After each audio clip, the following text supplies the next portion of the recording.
neuen Kampagne bringt das neue Update die Sanitäter, Klasse, Flammpanzer, jede Menge neue Waffen, tiefgreifende Anpassungsmöglichkeiten für Soldaten und Fahrzeuge sowie die ersten Frauen an die Front. In Enlisted steuerst du einen ganzen Trupp spezialisierter Soldaten, zwischen denen du nahtlos auf Tastendruck wechseln kannst. Lade Enlisted jetzt kostenlos auf enlisted.net herunter.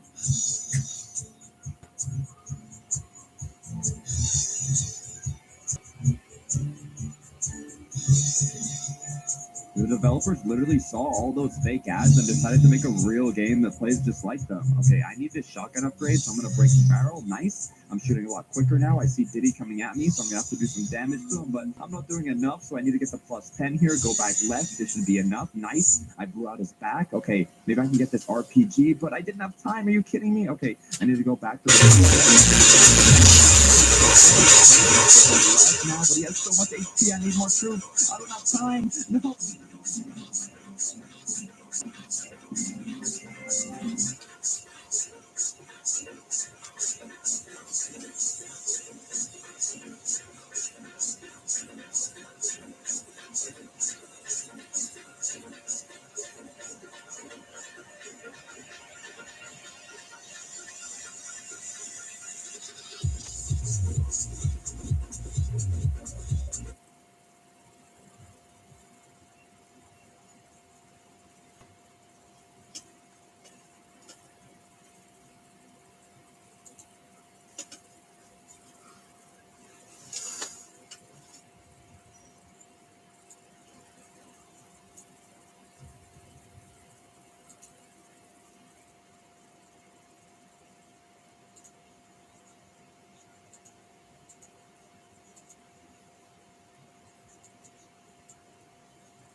Hey Freunde der knallharten Action, lange nicht mehr gesehen.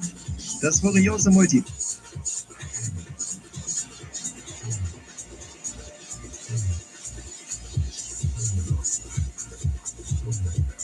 Quarterman. They had a bakery around here.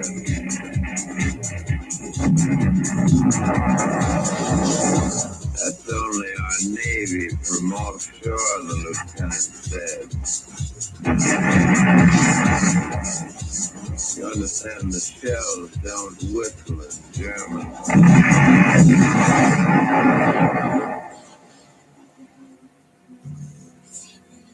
Now the bakers have moved around the corner. When they thin the bread out with a thick, dark crust, the boys at the ovens have spent the night in the trench. Shells or no shells, every day 14,000 loaves go out. Precision work, one jump away from a foxhole.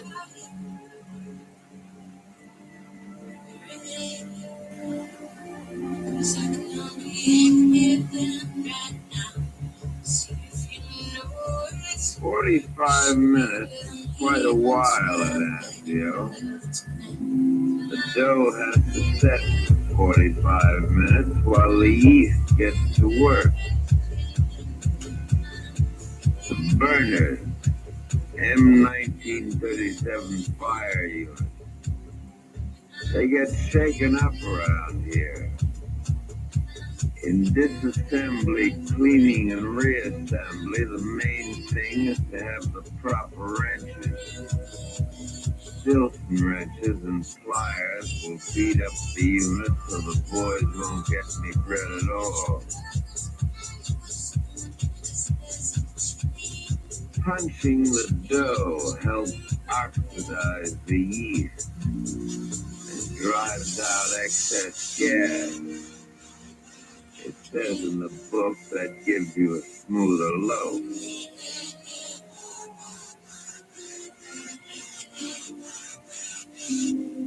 On the molding table, each piece weighs in at 2 pounds 4 ounces.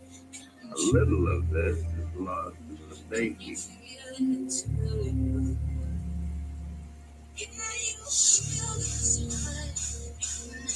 In molding, you use the heel of your hand for the pressure, and the palm only as a guide.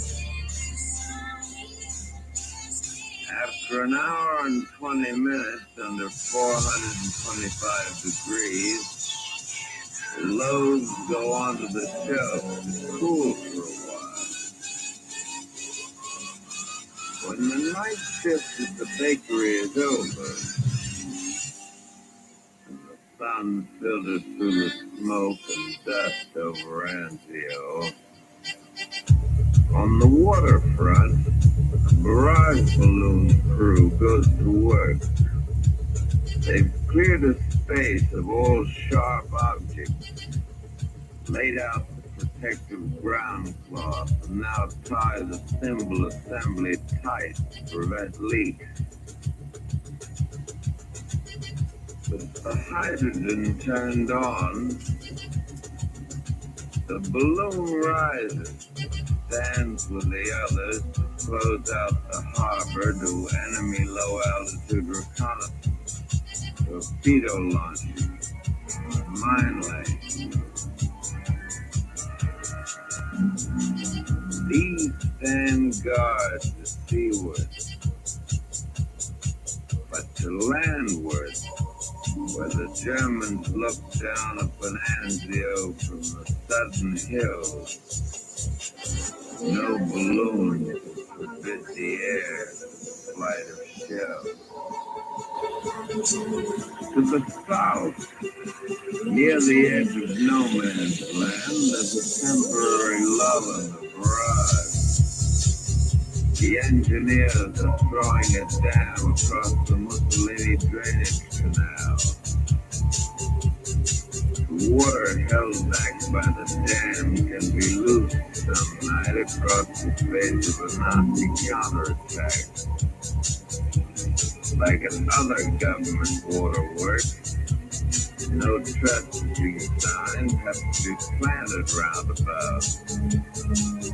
But the enemy pays no attention to English, so he must be held off by more unmistakable means, like stakes pounded into the ground, forced barbed wire. Let me tell you something about Camouflage nets to blend bridge approaches with the terrain. TNT planted in the ground. No trespassing. Germans. One team digs the holes and carefully collects the spoil in burlap bags. The planter follows along with an anti-personnel mine.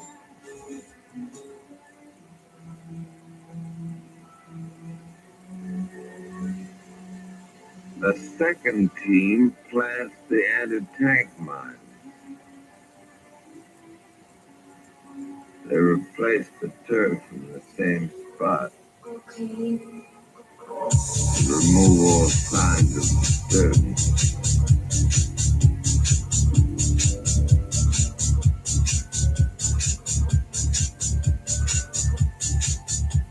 The canal is a natural tank barrier. If any Germans should get lost and stray into the neighborhood, the barbed wire concertina will hold them until they can be set on the right road. One strand of wire can be cut. This tangled road will take time and skill and undisturbed good luck before the enemy gets penetrated by surprise.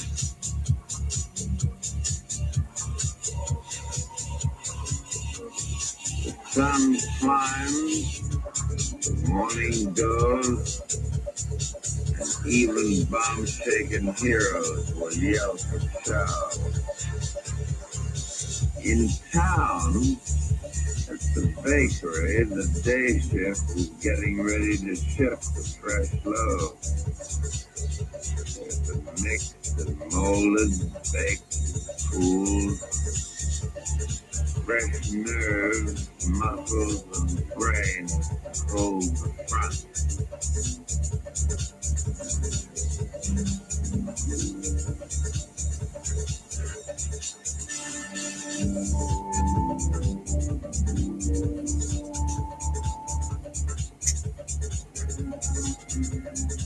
A new Christmas stocking from 1944. GI mattress cover. You sleep on it, you try silverware with it, and it's taken the place of the Middle West, America's breadbasket. The GI mattress cover brings home the groceries. Well, not home exactly, but at best the neighborhood office. The mattress cover keeps the fresh bread clean, making for less handling of the loaves themselves and providing a more sanitary means of distribution.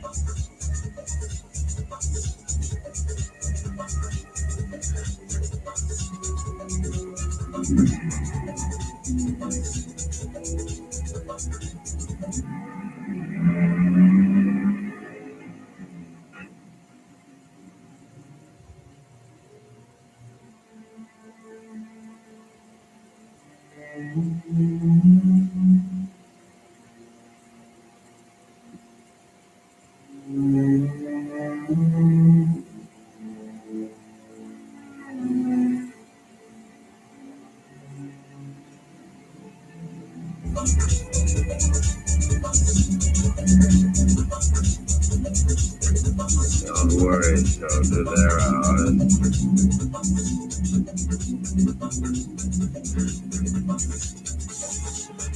B-24 is four-engine twin tail. Bread, dam, mine, wire, balloon. If the beachhead is to live, a single brain must direct the sinews to tie these things together. Here, where the Germans, whenever they please, can pound every foot of earth with shells, the brain of the Sixth Army Corps is deep underground. Like the skull surrounding a man's head, the solid rock walls of an old wine cellar encase the staff of the man of the Sixth Corps. Here the planners and specialists have their headquarters. Special Staff Ordnance Officer takes apart a disarmed enemy shell, search out its dimensions, devices, materials. The Ordnance Officer is one of many staff specialists. Artillery, engineers, quartermaster, medical, and the several administrative services. These men provide the facts and estimates on which the plans of the General Staff are based. These men assemble the stuff with which plans are executed. The Office of the Corps Finance Department, paymaster and accountant for a city with no permanent location. Each nation that passes under the feet of the infantry requires a new currency. In Anzio, if there were anything to buy, soldiers could fend the Italian invasion era. Finance Department operates a gigantic bank of issues. Its place of business never stays long in one spot, and whose payroll list changes from day to day. The money is counted out, but 70% of their pay on the average, the soldiers send home to their families.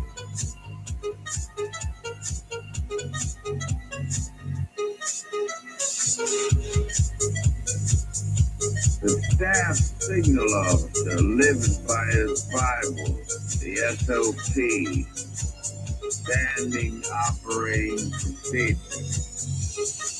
the law and the prophet of military communication. Its commandments will turn a wine vault into a telephone exchange. Bring 100,000 men within reach of one voice. Bend them to one purpose under one command. This commonplace miracle can't be sustained by faith alone. It has to be checked constantly for short, ground, breaks, especially through complex terminal strips. Maps and aerial mosaics, our newest guidebook for travel abroad. What to look for near historic Anzio, Italy. Today the office finds a new point of interest. Not a Roman ruin, but a road. Darker and heavier than normal with enemy troops. A patrol will have to visit the locality. Once before, that road looked black with traffic, and 2 days later, when the Germans attacked, we nearly had to swim back to Naples. Definitely, an infantry patrol must be sent to feel out the enemy and to bring in some prisoners for questioning. The patrol leader's schedule is there. On this road, it looks like the traffic is busy. In this village, we try for prisoners from an enemy OP. Here's our plan. Anybody got any questions? Let's go.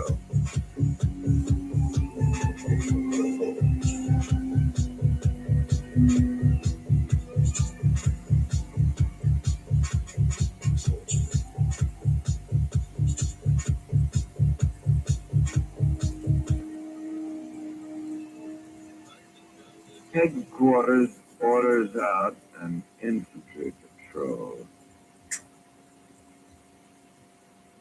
Headquarters also warns the artillery to pack a few rods, case the enemy mob is out for trouble.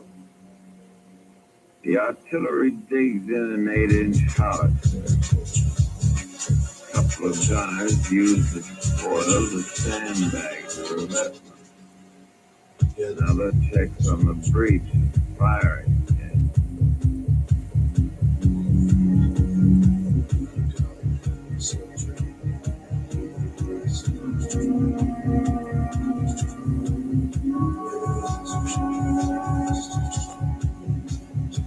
While the revetments go up, one member of the crew chops logs for the camouflage nest.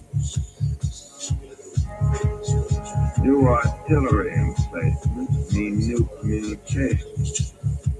From a drum, DR5, the wire will pay off quickly if needed. The DR5 fits onto a mount built into the back of the Jeep. With one man walking behind to lay the wire out of the way of the traffic, the Jeep will do the heavy work and get the lines in fast.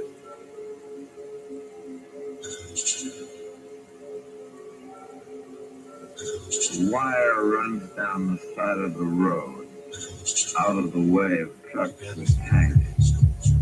First, it's got to be anchored, with a fence running along right next to the highway. Simple enough to pull the end of the line off of the drum, tie it onto a fence post with a simple hitch.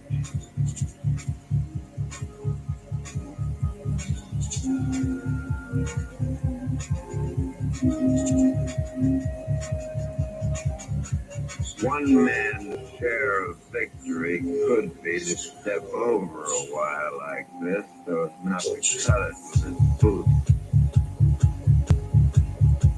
Beyond the wire and the big gun, the patrol in search of Nazi prisoners sneaks across the German line.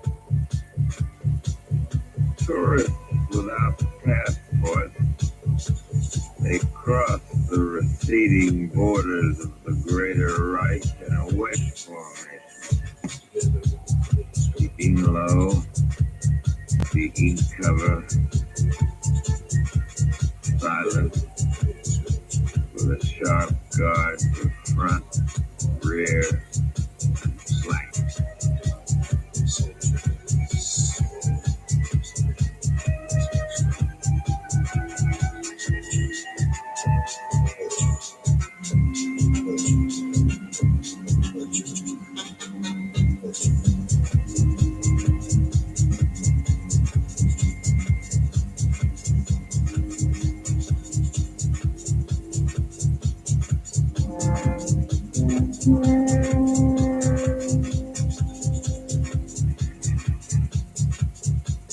First objective of probable enemy outpost. The BAR for base fire. Around the wall to move up toward a rear door.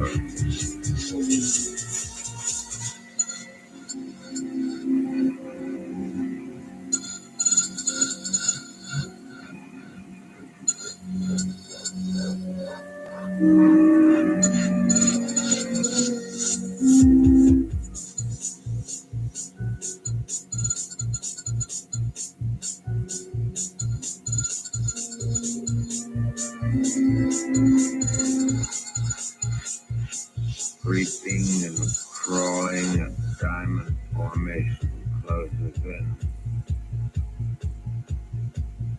Riflemen cover a grenade thrower.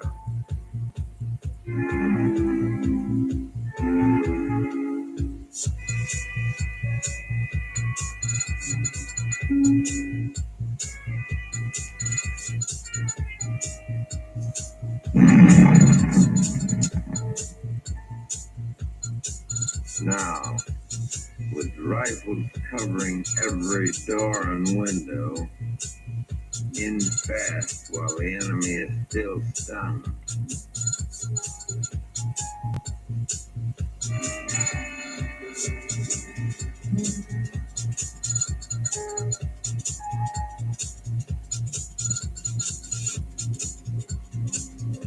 No one home.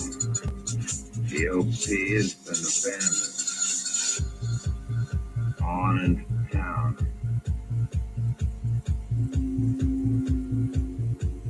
Headquarters wait. The artillery is waiting.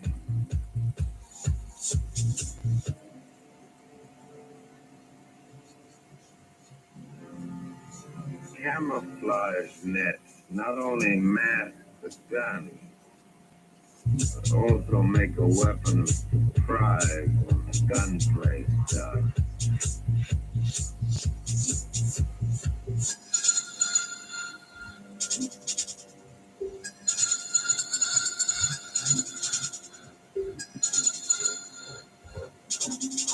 The nets are garnished heavily in the middle, thinning out toward the edges, and always in colors to match the beast and terrain. The signalmen speed their job of test the commercial lines for a stretch. But now they cross over to some woods before heading toward a command post. An LC-61 plow lays the wire and buries it, giving protection and increased talking range. The wire is going in. The big guns wait. Everything hangs on getting word from the infantry patrol. They filtered into the village. No protective gullies here. No tall grass. Perhaps no Nazis.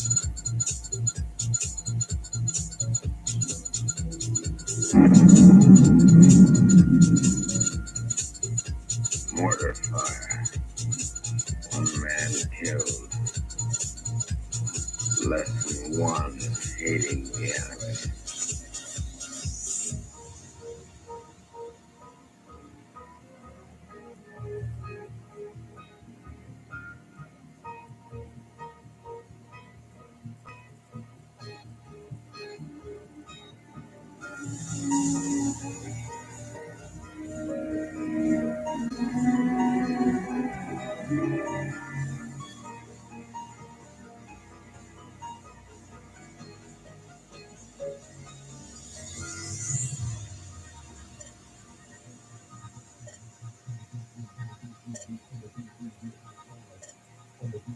Back at battery headquarters, the line is in just okay. Down it goes to the observers in the OP by handrail over field and swamp. The artillery is ready.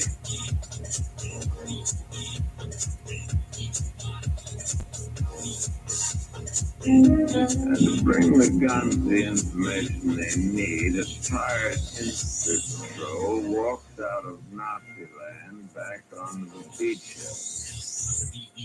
They're bringing a few unwilling immigrants with them, who doubtless be detained by the authorities.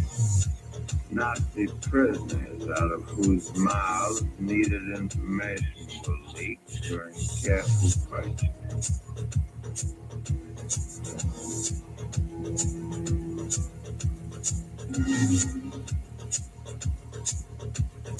Name, rank, serial number.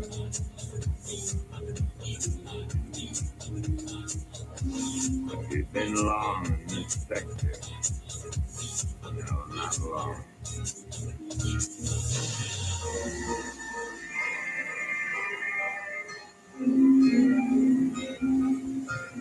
The prisoner unwittingly confirms the news of enemy concentration. The word is flashed ahead and then through to headquarters. Headquarters passes the intelligence down to the artillery.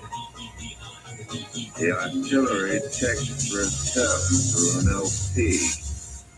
The crew of the observation post with a BC scope and binoculars study the sector and spot the activity at a crossroads on the edge of the hill. They must plot its position on a grid map of the sector so they can telephone precise information and grid numbers back to Fire Direction Center. By translating geography into symbols on a map, the gunners can annihilate an enemy they never see. The military map gives the army a common language, more precise and deadly and international than German or English or Japanese. Target is pinned down in letters and numbers. It goes to the counter battery officer who checks on the overlay to see what enemy guns are in the area. We must know this, protect our own guns from destruction.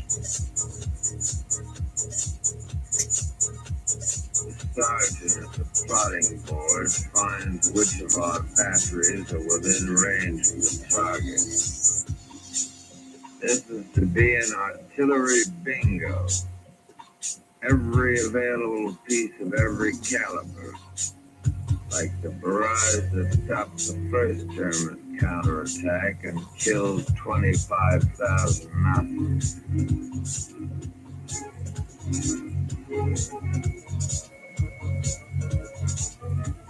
Bingo, the man says. Sector Fish L841. The crew of the 8-inch howitzer goes into action.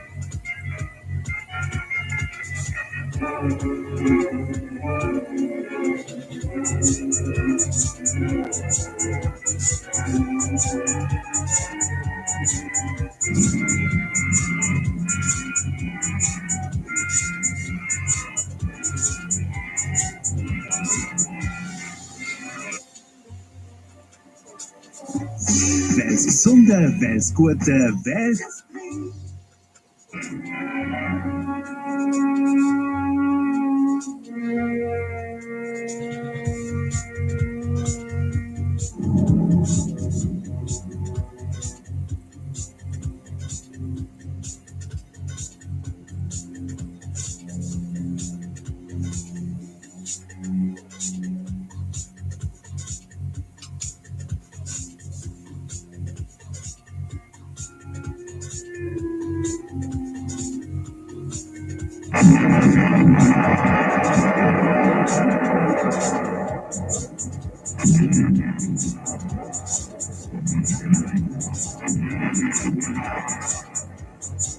A railway-mounted naval gun joins in. And a 90mm anti-aircraft. The little pack howitzers kick it around.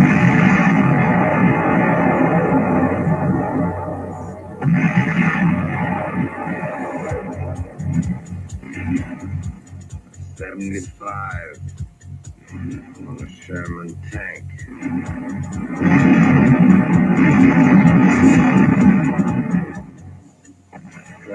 Propelled 105 on a tank chassis.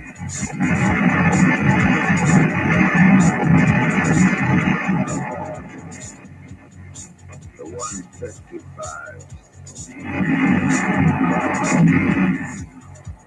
and the 8 inches.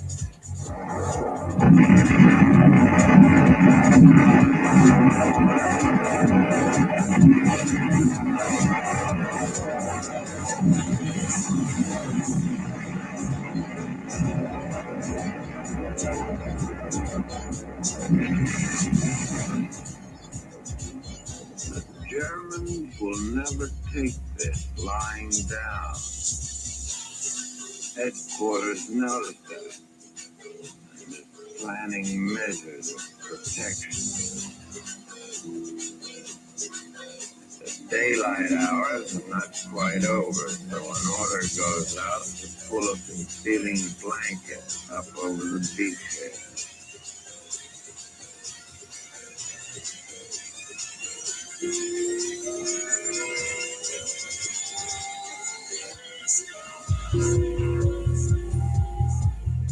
$100 gallons an hour of oil and 8 gallons of water are heated and pressed together in the milky fog. The mixture is constantly checked to get the combination that best suits the velocity of the wind and the humidity of the air.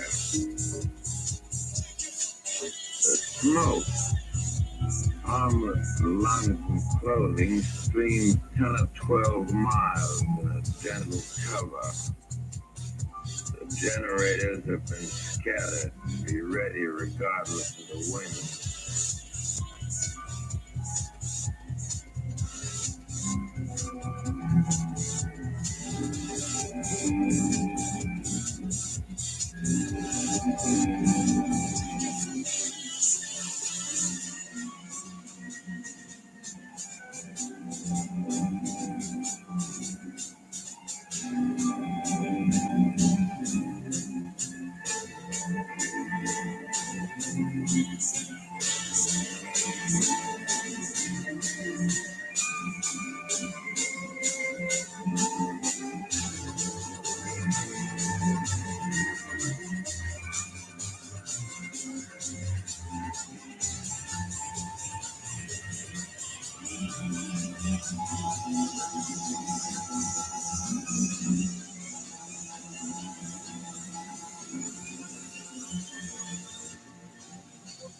Under the smoke, the barrage goes on.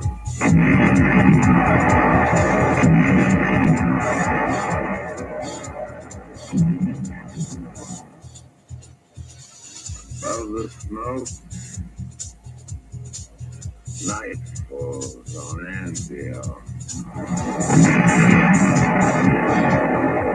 Through the smoke and night, the guns still speak. They tell the story of the beachhead. They're saying that the Nazis are an unpredictable thing to have in front of you.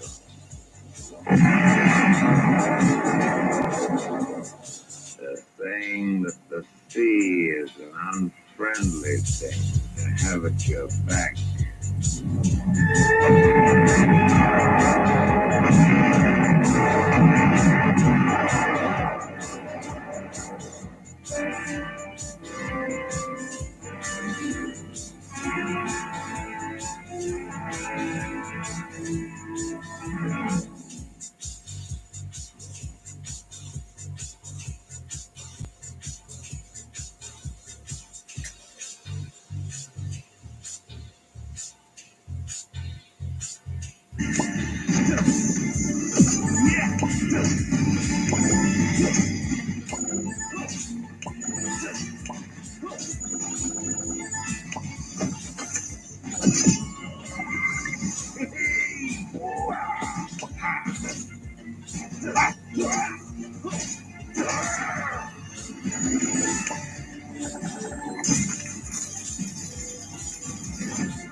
Hallo und herzlich willkommen zu diesem Video.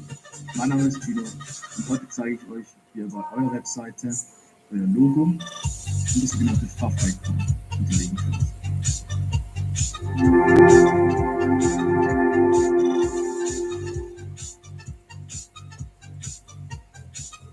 Wie immer starten wir im Backend von WordPress. Wir haben hier das Hello Elementor Theme installiert und Elementor sowie Elementor Pro. Um das Logo zu hinterlegen, gehen wir hier auf das Content. Hier klicken wir auf den Customizer.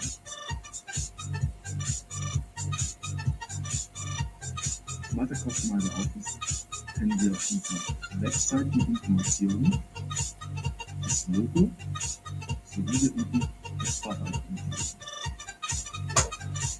Ich habe hier bereits zwei Preisvorschläge.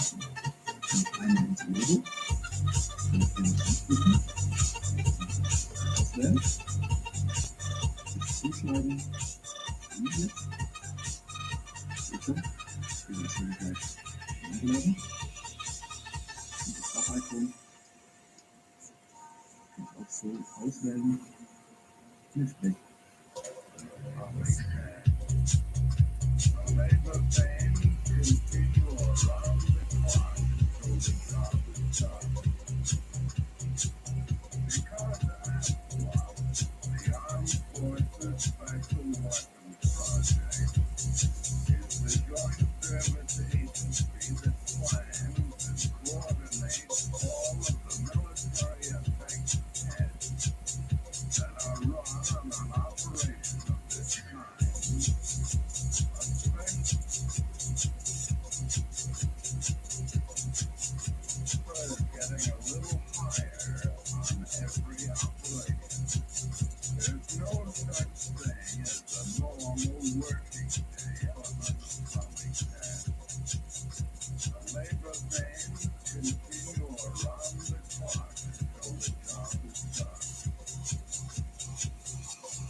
Alright, you've got 30 minutes before chow.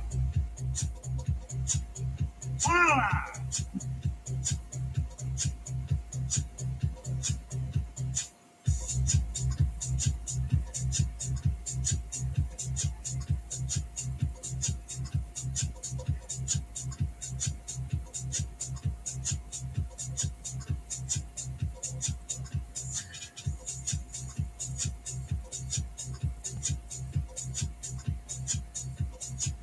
Did you get a load of that sergeant throwing all those salutes?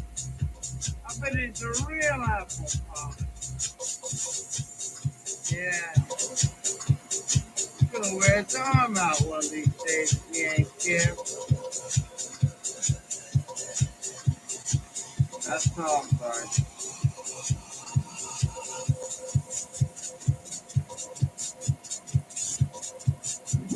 Yeah!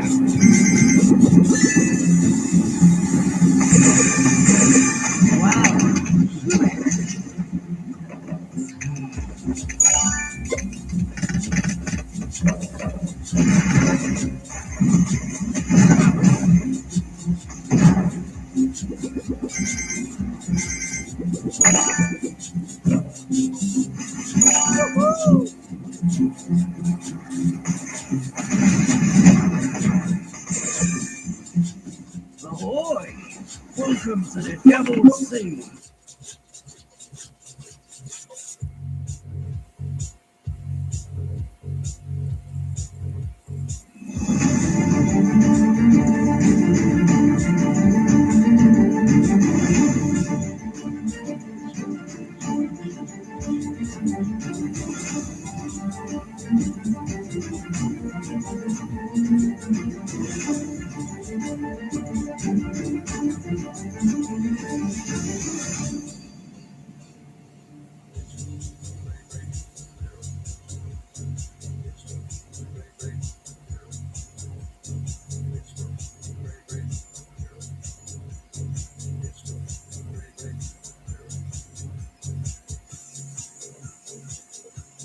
Find the hell! Wait!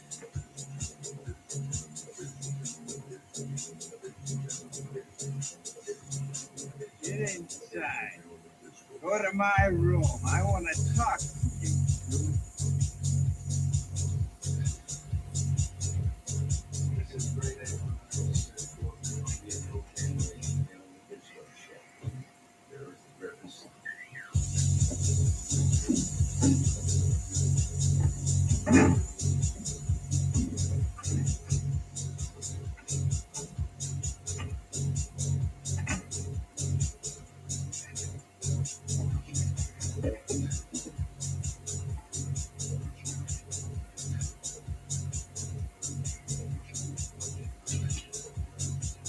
It's a good thing you've only been in the army a short time.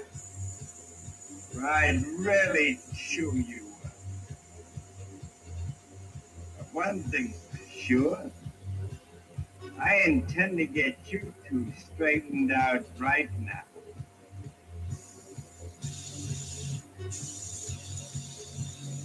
How the hell, a minute ago you offered Williams a cigarette. Nutted. Why? Gee, I don't know, Don. Maybe you were doing a little apple polish. No, not me. I'm in one. Yeah, I don't know. I guess I'm just used to it. Well, I'm used to saluting. Part of my duty is to salute.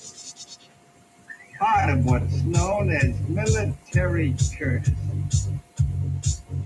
Courtesy in civilian life. Based on plain good manners. Alike. All right. You know what here. Maybe some of the forms of military courtesy do seem a little strange.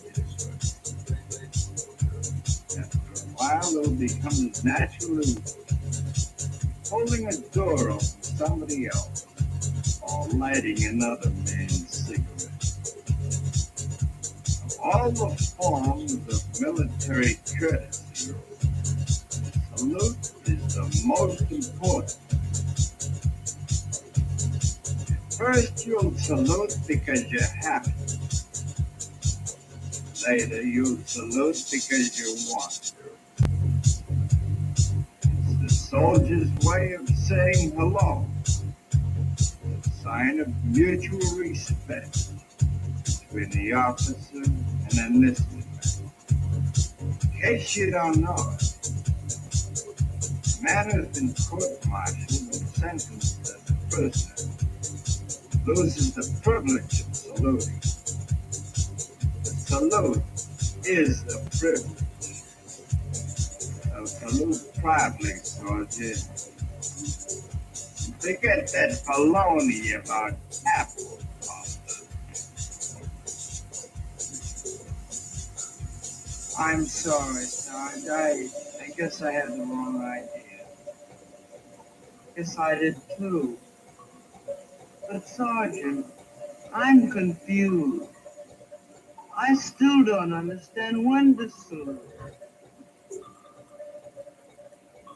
Well, we've still got a few minutes before chow. Grab a chair and I'll fill you in.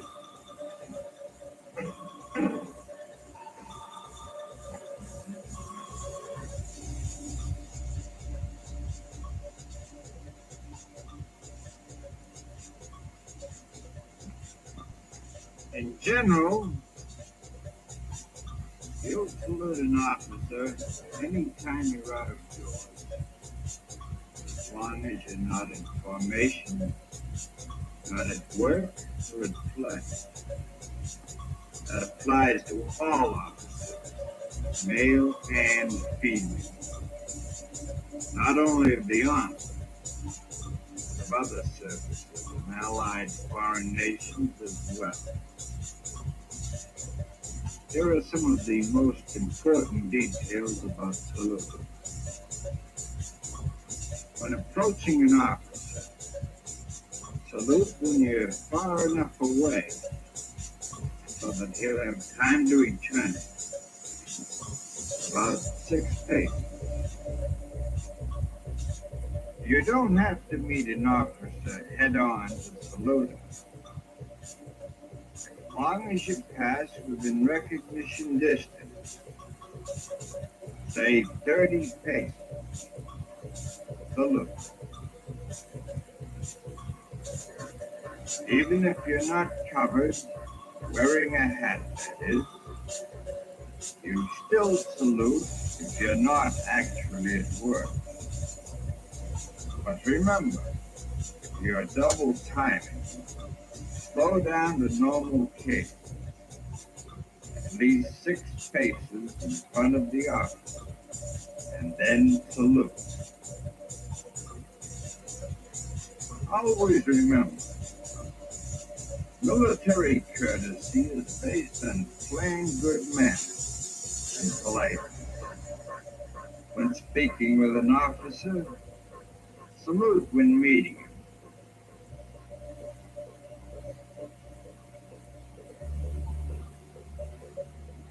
When the conversation is over, salute again.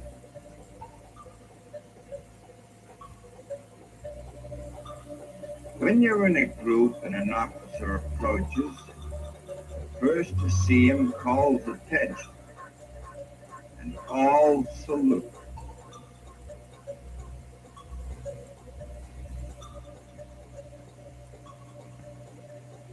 Of course, if you're in formation, then it's a different story. The man in charge calls the group to attention and salutes to the entire group.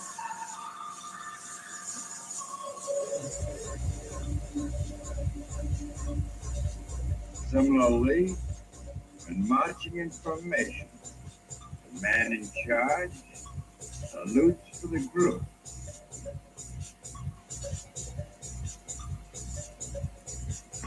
Those are the most typical situations outdoors. And here are a couple of sidelights. Fairly often when you meet an officer, you'll be holding something in your hand. Say a cigarette. Simply shift the cigarette or whatever it is to your left hand. And salute as normal.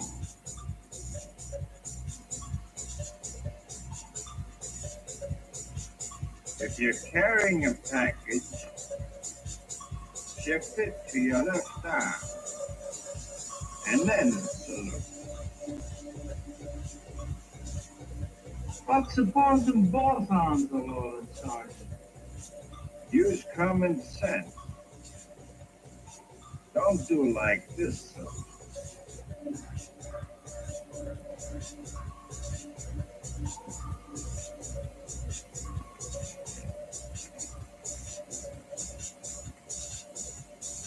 No, not a chewing out, but an example of mutual respect between the officer and enlisted man.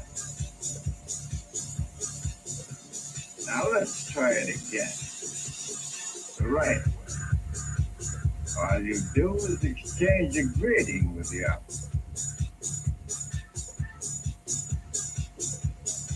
Sergeant, is there any rule about saluting an officer within a car? Well, if you pass a parked car with an officer inside, you salute. However, it's not necessary to salute a moving vehicle unless it displays the general marker on the bumper. Tell me, Sergeant, are you always supposed to say good afternoon, sir, or good morning, sir, every time you meet an officer? Right. Unless, of course, you just greeted him a short time ago. It's common sense, ordinary courtesy, and politeness again.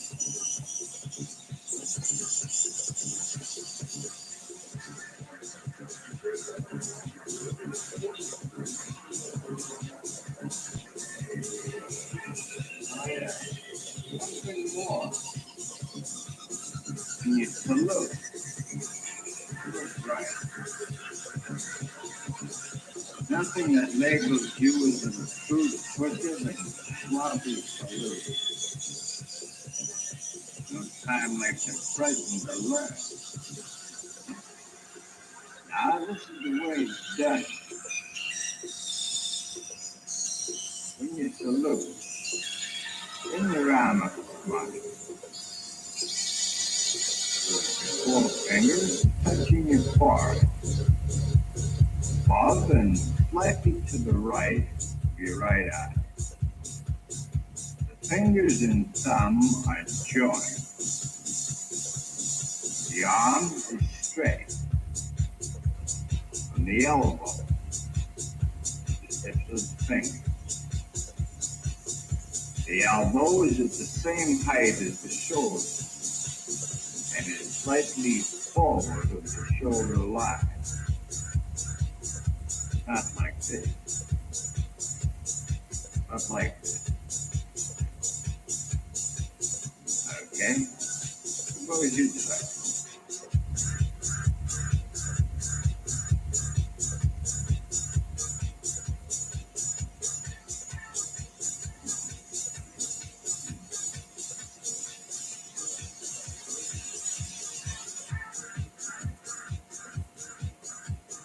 Remember, your arm is straight, elbow to fingertips. Your forefinger is above and slightly to the right of your right eye. Otherwise, you're okay. Relax, William. Relax. Don't droop. It's better. Now, when the salute, bring your arm smartly to your side without slapping your pocket. And remember, no fancy flourishes as if you were chopping wood or waving goodbye to your girlfriend. Just bring your arm smartly to your side, like this. Okay, try it.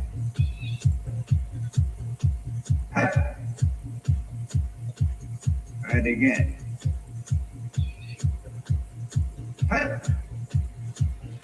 Good. You're doing all right. Let's see now.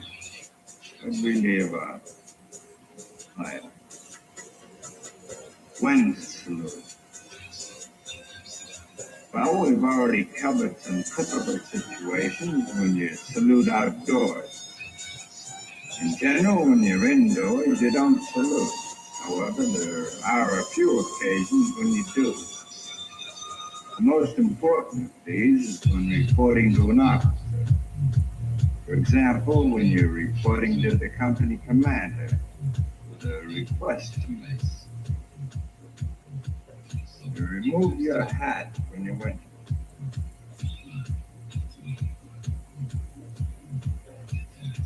Then you check for the first set. Find out if it's all right to go and see the company commander.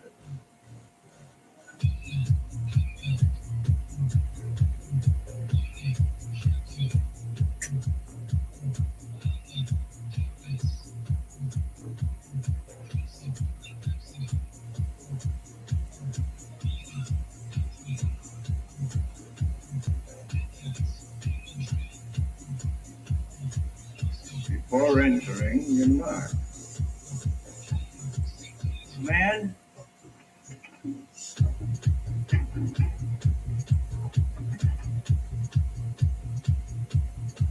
walk within 2 paces of the company commander's desk and say, Sir, Private Hall has the first sergeant's permission to speak to the company commander.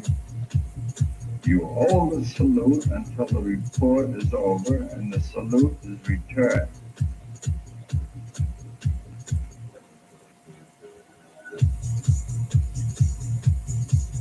Once your business is completed, you salute again, do an about face, and leave.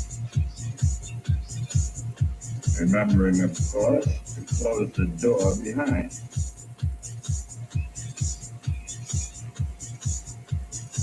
Okay? That's the procedure when reporting to the company commander at your own request.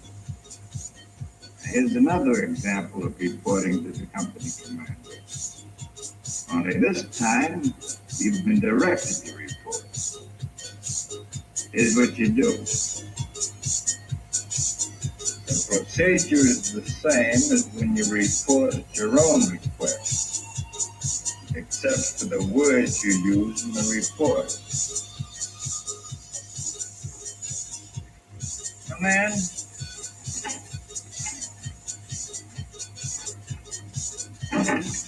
When you're directed to report to an officer, you say, Sir, Private Taylor reports to the company commander as directed.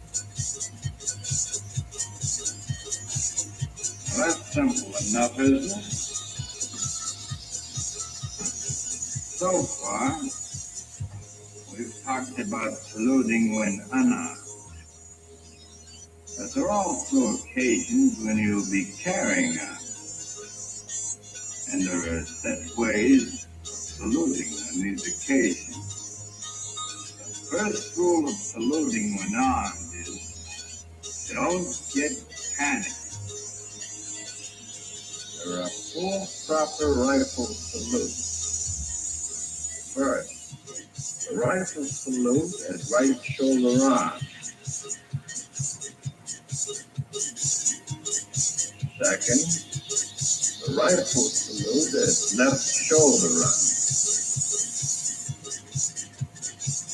The third rifle salute is the one which is given while at trail arm.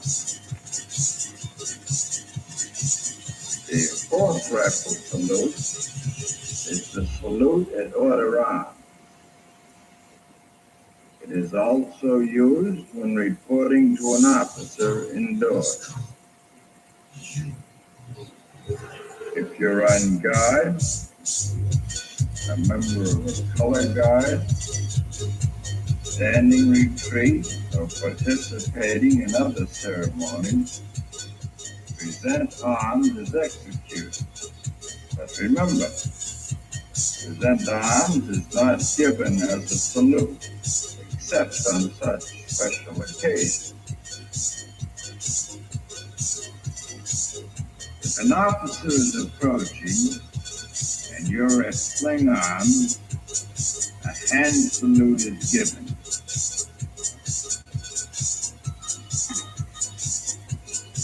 Now that we've covered saluting, let's get on to some other aspects of military courtesy. For example, when you're participating in a game, sport, it's not necessary to salute. However, military courtesy does require that you come to attention when addressed by an officer. And of course, you always address him as sir.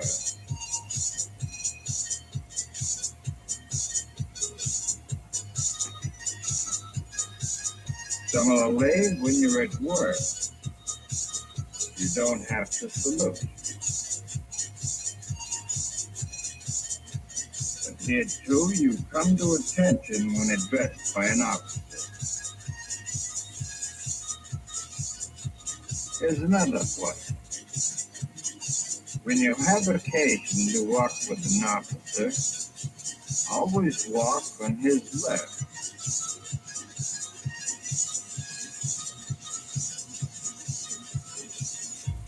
The only time you don't come to attention when addressed by an officer is during the transaction of routine business.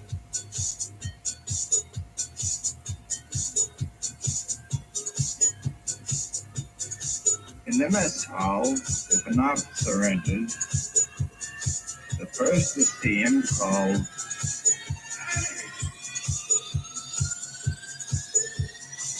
you stop talking, but continue eating. When the command carry on is given, you may talk again.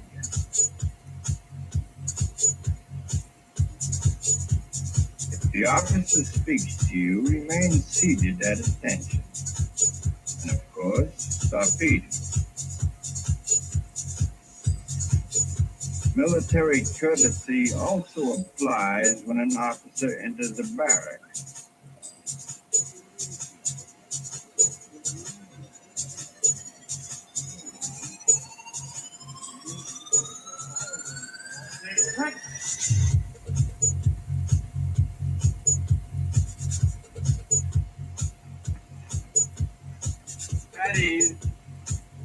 This quiets things down and enables the officer to carry out his business.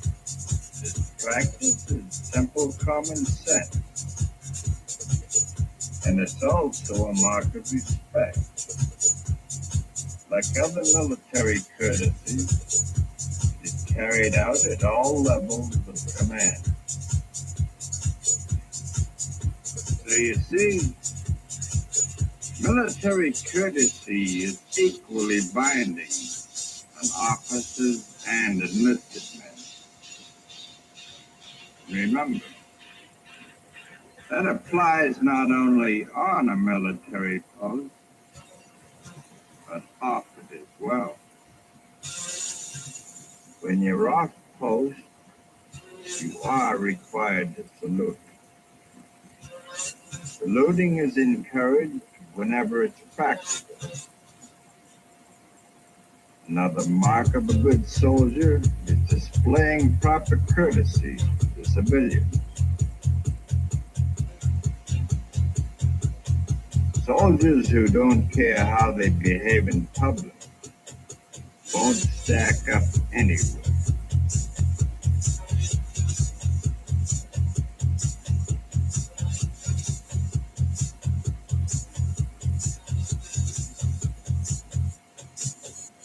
Many civilians will have sons and daughters in the service. They'll expect courtesy from you. You have the right to expect other servicemen to behave properly in front of your relatives and friends.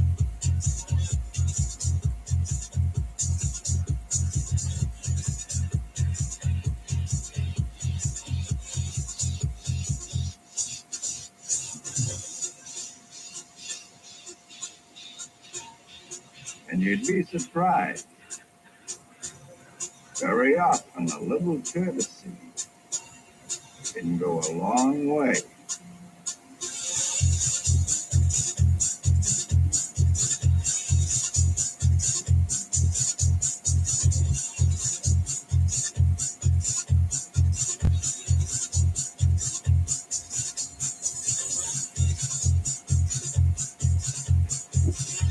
Well, that's the story on military courtesy.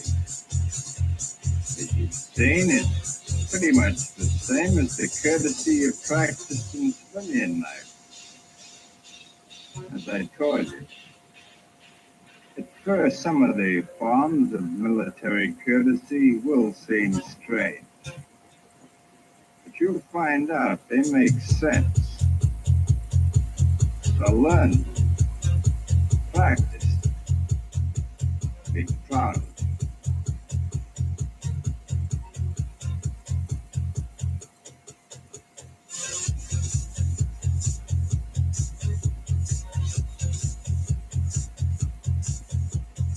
Okay, let's get some chat.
Notre pays perpétuellement menacé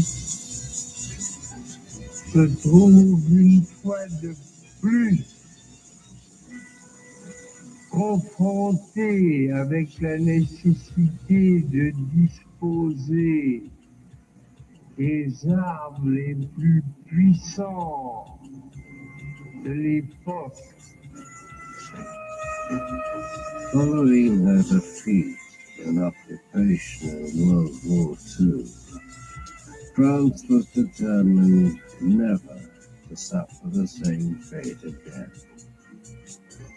She decided to acquire the ultimate weapon.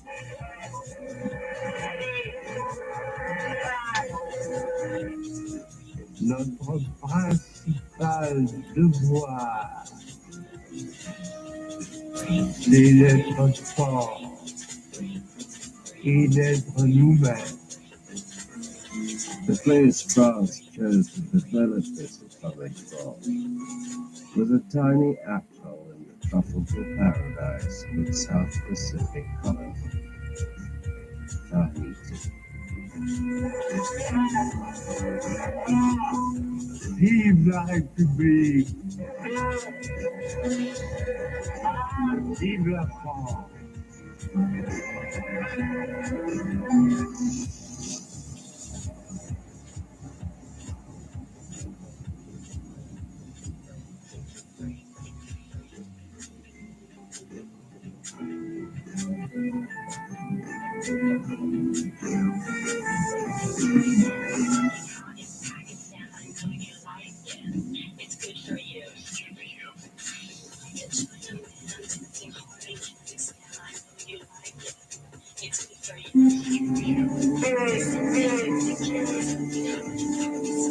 Nom de code. Aldebaran. 200 kilotonnes. Date.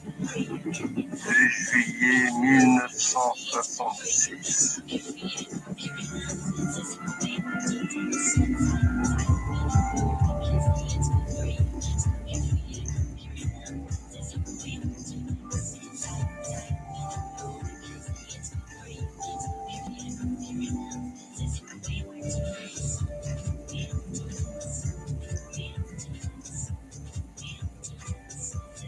premiers essais, comme vous le savez, ont lieu au Sahara.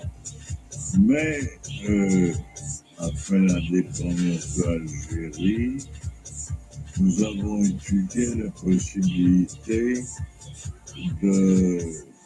d'installer notre champ de tir nucléaire ailleurs. Nous avons tout de suite pensé qu'il fallait avoir un lieu très isolé, par conséquent autant que possible une île, et nous sommes tournés vers la Polynésie et en particulier vers les atolls de Mururoa et de Fangatofa.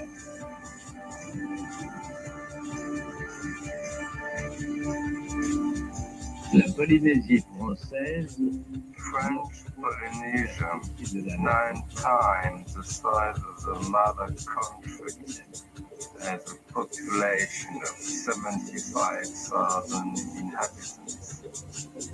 The test site of Mururoa is in the most isolated part of the archipelago. le tir de Mururoa.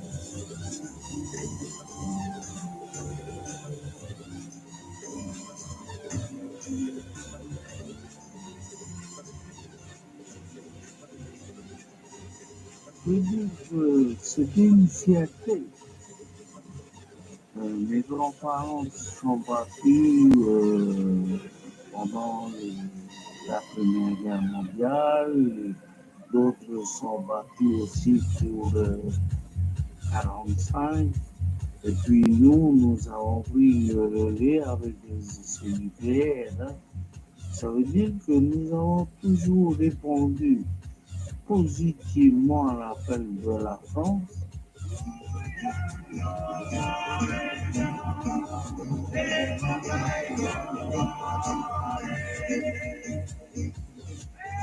Même la population, je dis, n'avait pas eu du tout peur de la bombe atomique. Les Polynésiens, ils se renseignent pas, hein? Non, ils sont pas faits pour ça. Quand tu parles avec un petit métropolitain de 5 ans, il te pose des questions. Mais quand tu parles à des Polynésiens de temps en temps, ils ne posent pas des questions. Voilà la différence. In the 60s, the CEP, France's Center for Pacific Experiments, began a massive program of modernization.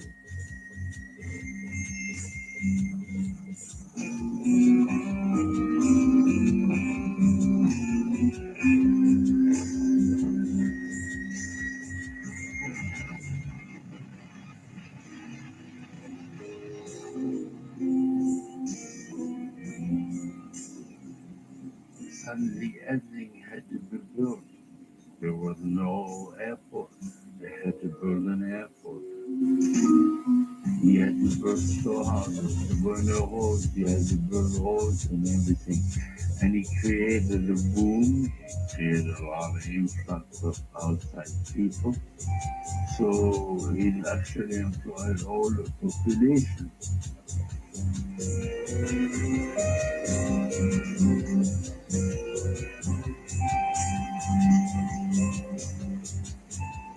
On a vu que notre condition de vie, qui était dure, était améliorée avec l'arrivée du CEP.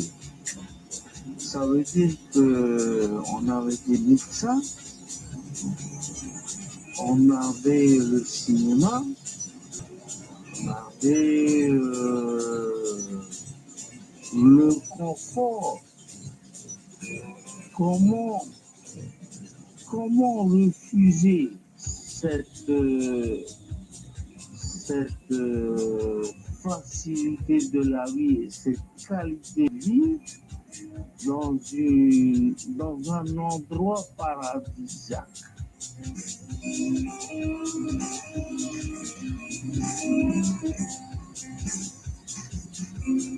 Three 3,000 technicians were permanently stationed on the main test base of Mururoa. Further support centers were based on neighboring islands.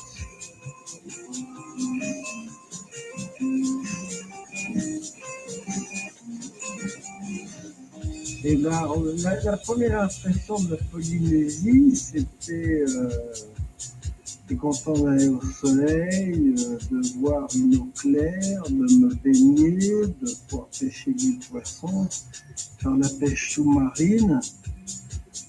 C'est la Polynésie, je crois, telle qu'on s'imagine sur les cartes postales.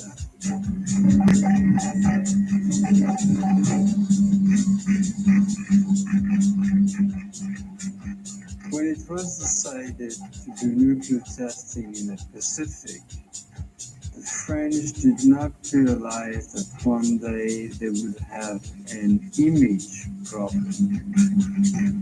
They did not realize that the Pacific Ocean and the islands in the Pacific have this reputation of being a quasi-paradise, and that this would play against the image of French nuclear testing in the future. Après 95 tirs américains et 9 After 95 American and 9 British tests, the Pacific is about to experience its 105th nuclear explosion and the first French test in this region.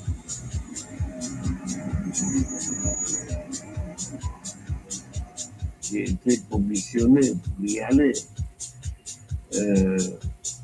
au Gambier pour être l'interprète du ministre de la France d'Outre-mer. Le 2 juillet, de très bonne heure,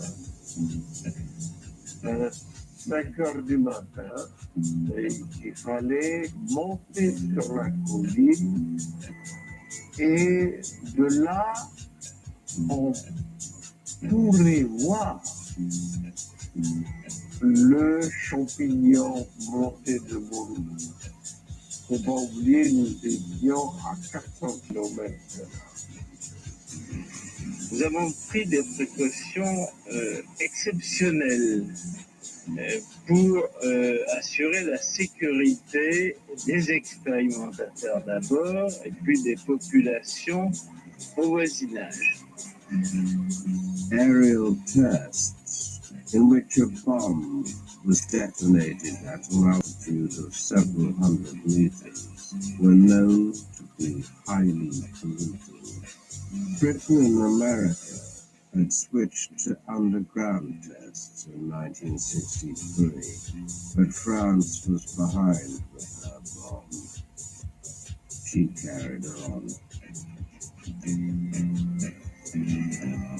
La connaissance des éléments météorologiques. Knowledge of weather patterns permit the area of fallout to be predicted. By calculating the power and altitude of the test, the risk of contamination can be assessed.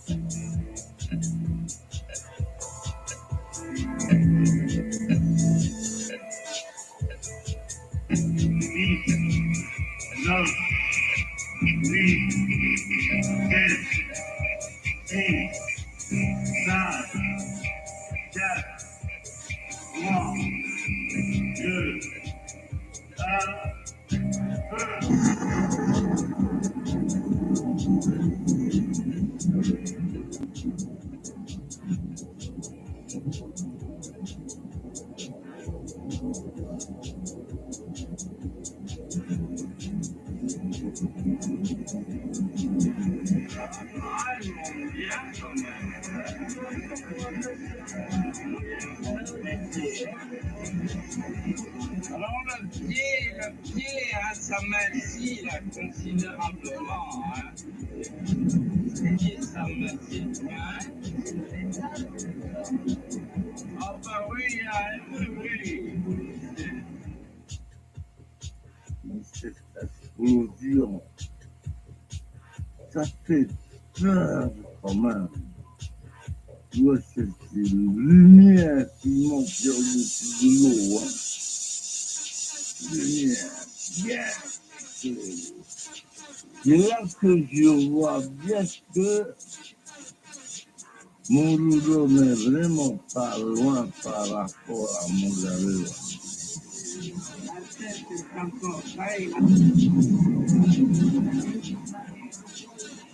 Je me souviens encore, hein, comme si c'était hier, j'ai vu donc ce champignon monter, contrairement aux champignons qui s'interrompent qu'on voit d'habitude dans les essais littéraires ou sur les photos, hein, qui sont bien formés. Celui-là, il était un peu attiré par le vent et il bifurquait. Hein. Ben, ça monte encore un peu, elle tourne, vous voyez. Tant qu'elle évolue.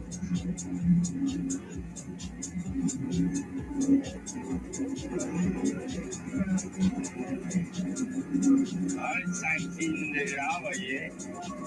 Elle part dans le vent. Et pas longtemps après, et que le vent avait changé, et que il n'avait pas prévu ça. Le premier essai, il n'avait pas prévu ça.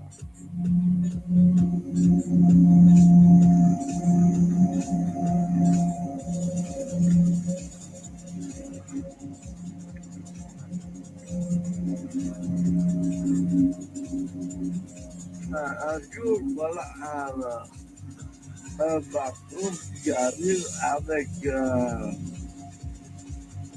un laboratoire mobile pour justement tester la population. Tout le monde a passé dans ce truc-là. Tout le monde a passé, mais il n'y avait pas eu de résultat. Je ne sais pas, moi-même, je ne sais pas si c'est contaminé, pas de résultat. Immédiatement après les tirs, nous effectuons sur les îles et atolls des prélèvements de produits consommables qui sont envoyés pour analyse à Papeete. Puis ça peut, donc il n'y a pas de problème, il continue toujours à travailler dans un fleuve, à faire de la pêche, à manger des poissons, à manger des légumes et tout. Par contre, les spécialistes d'ici là n'ont plus mangé des produits locaux. N'ont plus mangé de produits locaux. À savoir pourquoi. Donc il n'y a pas en général donc de risque. Il n'y a aucun risque de contamination par l'alimentation.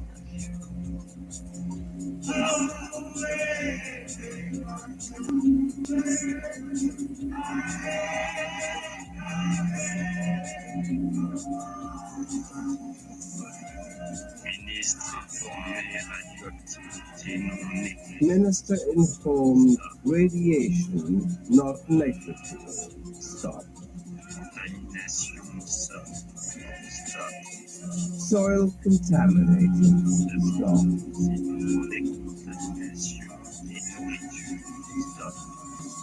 Await instructions for decontamination and provisions. Stop.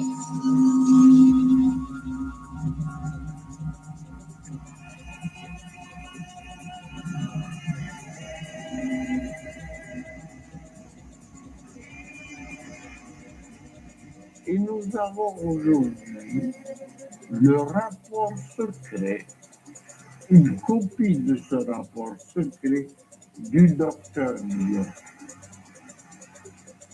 Il disait qu'ils ont fait l'analyse de la salade qu'il y avait là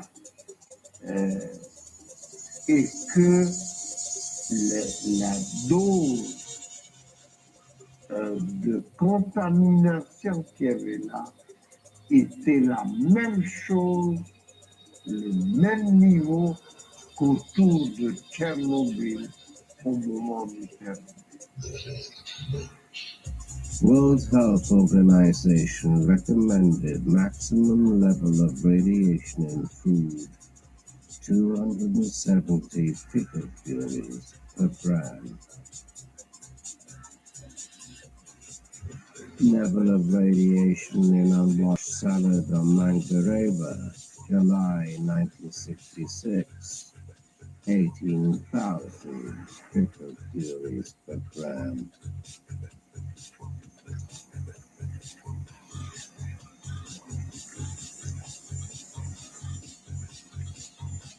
Je n'ai plus confiance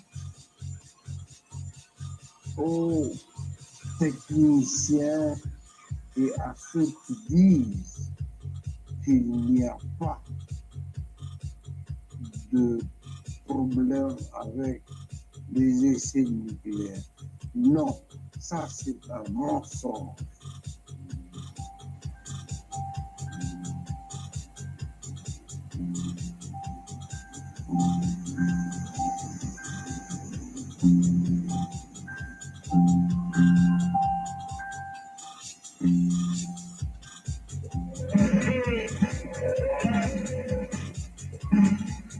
Nom de code Betelgeuse, force 200 kilotonnes, date 11 septembre 1966.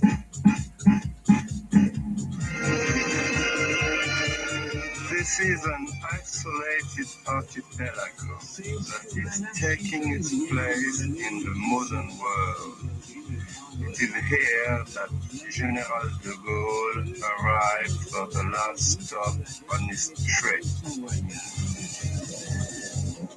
On avait dit au général de Gaulle qu'il fallait dire quelque chose d'important pour la Polynésie. Il avait dit donc dans la grande place Tahoui à Papeete que vous allez participer à une entreprise qui engagerait l'avenir et tout cela.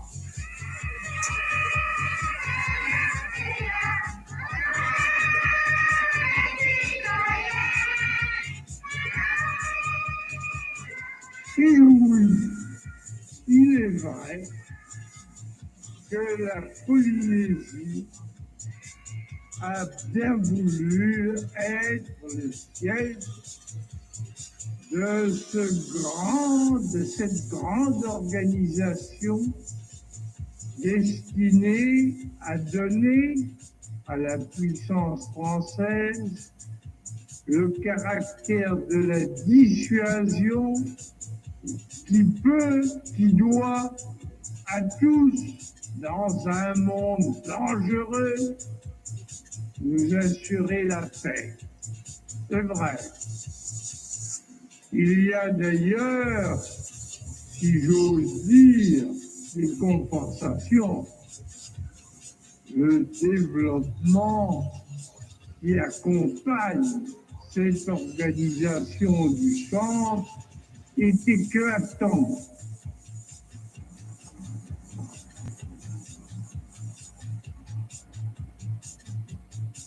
Le tir a été retardé de 48 heures pour des raisons tenant à la météo. Et le général de Gaulle était très impatient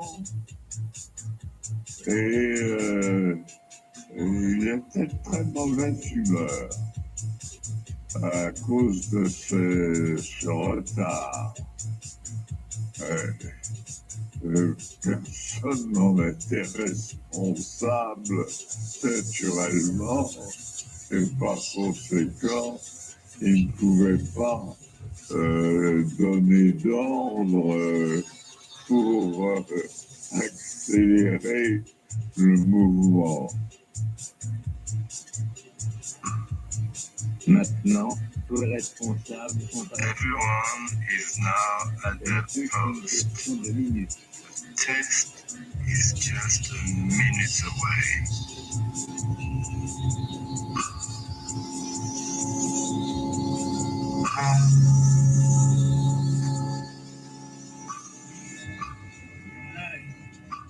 Huit, 7, 6, 5, 4, 3, 2, 1, feu!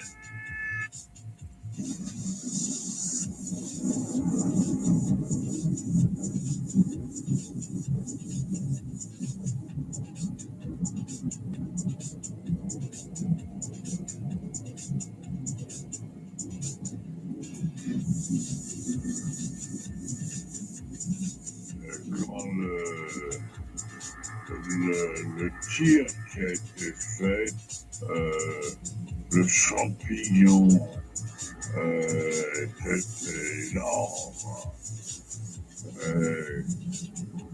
Quand le général de Gaulle a vu ça,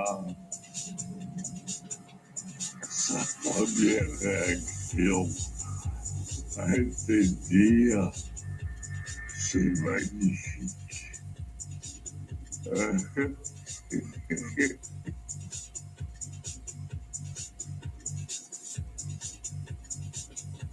The possession of nuclear weapons helped France regain a status within the Atlantic Alliance during the Cold War that it had lost in 1945.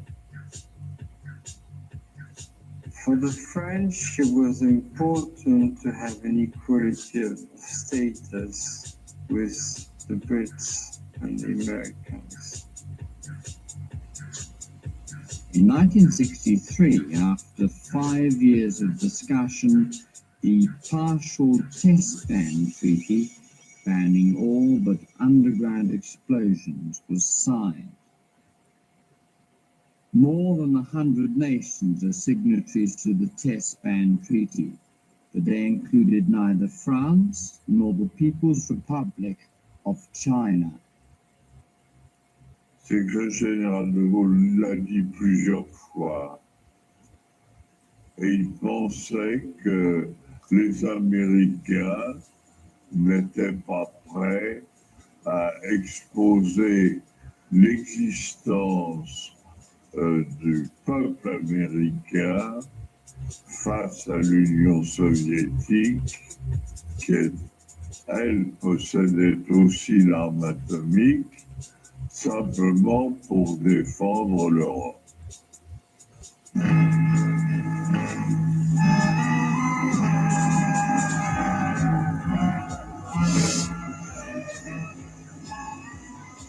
Nous avons eu à l'époque beaucoup d'opposition, non seulement de la part des soviétiques, c'était la règle du jeu, c'était leur jeu, mais aussi de l'opinion française, notamment de la gauche.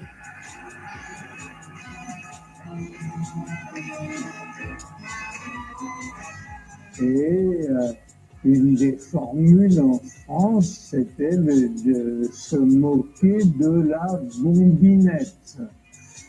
C'est-à-dire, on disait, ah, vous avez voulu jouer comme les grands, mais vous n'avez pas occupé.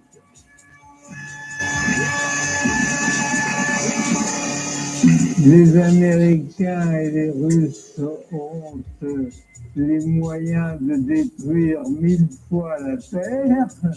Nous avons les moyens de détruire une fois, mais ça suffit. Nom de code, Canopus, force 2 mégatonnes, bombe H. Date 24 août 1968.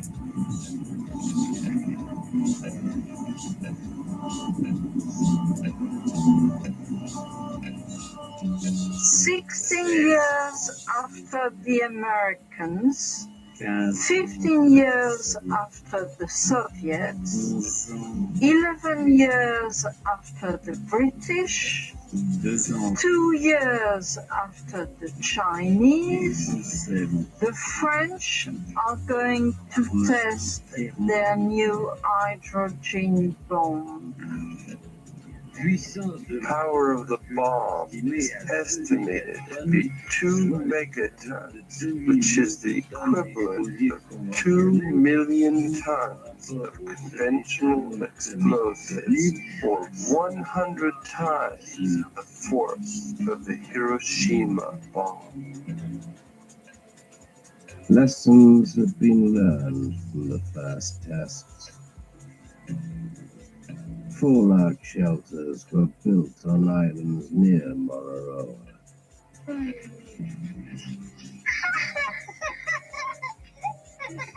Regardez bien ces enfants. These are the children of the bomb, part of the 60 people living on Chihuahua, not far from Mururoa. Quelques brasses de Mururoa. Compte tenu que Toureia est à la limite du champignon d'explosion, pas du champignon qu'on voit mais des retombées, de la partie où retombe le champignon, on va essayer de faire quelque chose pour cette population. On sortait l'hélicoptère, on ouvrait le pont, et pendant 2 jours, avec l'hélicoptère, on transportait le matériel sur la plage, qui était récupéré par les légionnaires, qui construisent un abri de type hangar agricole. Et ce hangar, je répète, est un hangar de type hangar agricole, donc une peau très très fine. C'était vraiment symbolique.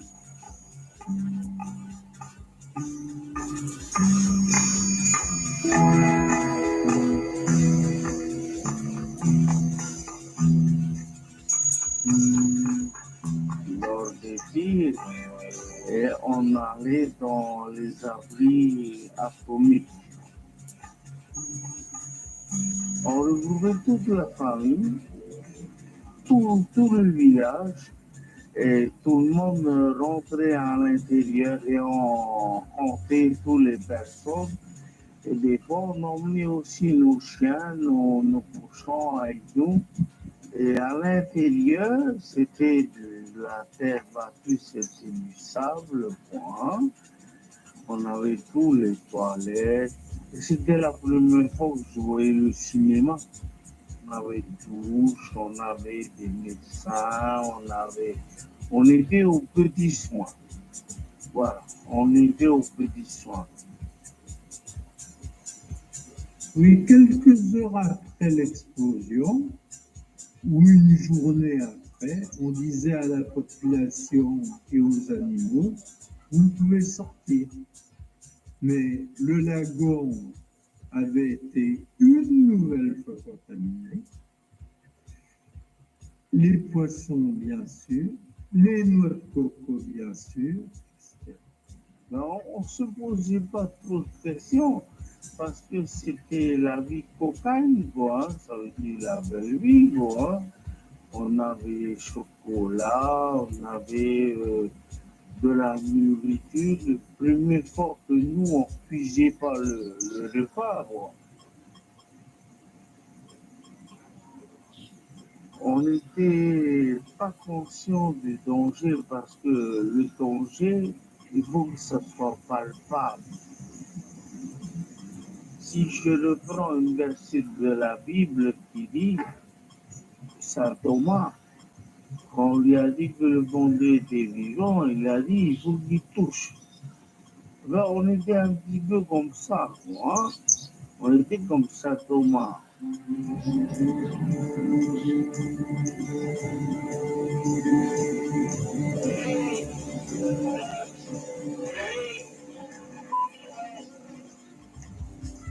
de Claude Encelade, force, une mégatonne, date 12 juin 1971.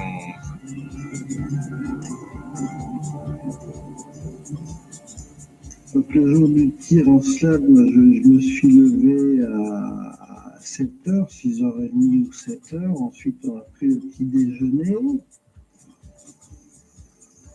Avant les essais nucléaires aériens, on est obligé de quitter l'atoll de Moruro et de réfugier sur le bateau.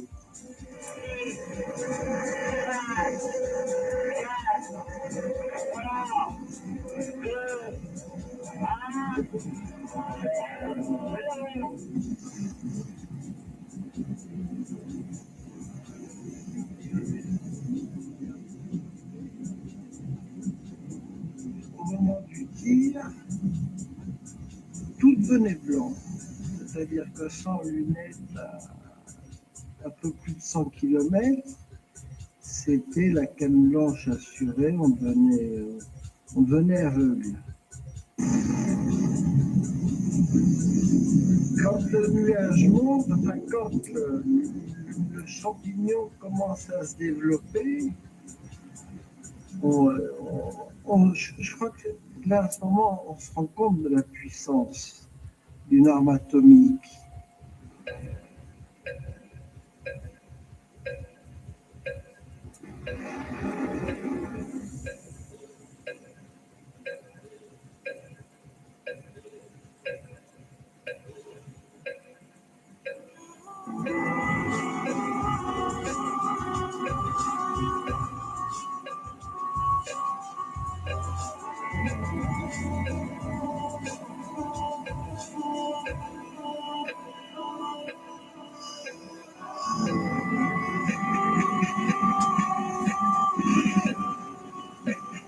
Le soir, j'étais aux messes des sous-officiers. Et là, les sirènes du laboratoire du SMSR se sont mises à hurler. Le maître-mène qui était à côté de moi m'a dit « Viens vite, on va au laboratoire ». J'ai couru avec lui sous la pluie. Donc plutôt que laisser sonner, il a préféré les couper pour que tout le monde puisse dormir tranquille. Et donc les sirènes se sont arrêtées, mais la radiation, elle, a continué, si vous voulez.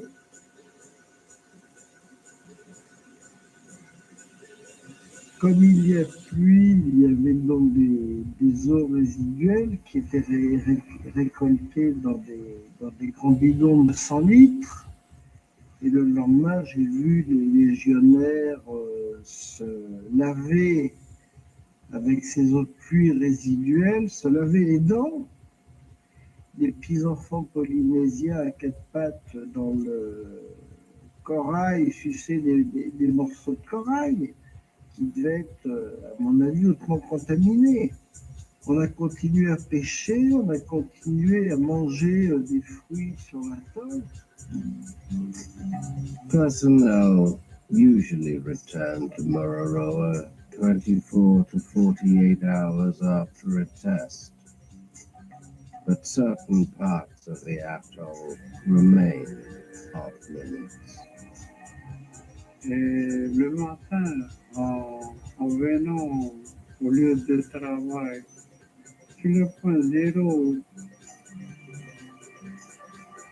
on est vêtu en tenue kaki, en short kaki et les chaussettes qui montent aux genoux, mais on n'est pas protégé par rapport aux spécialistes. Ils sont bien habillés, ils sont bien camouflés par rapport à nous.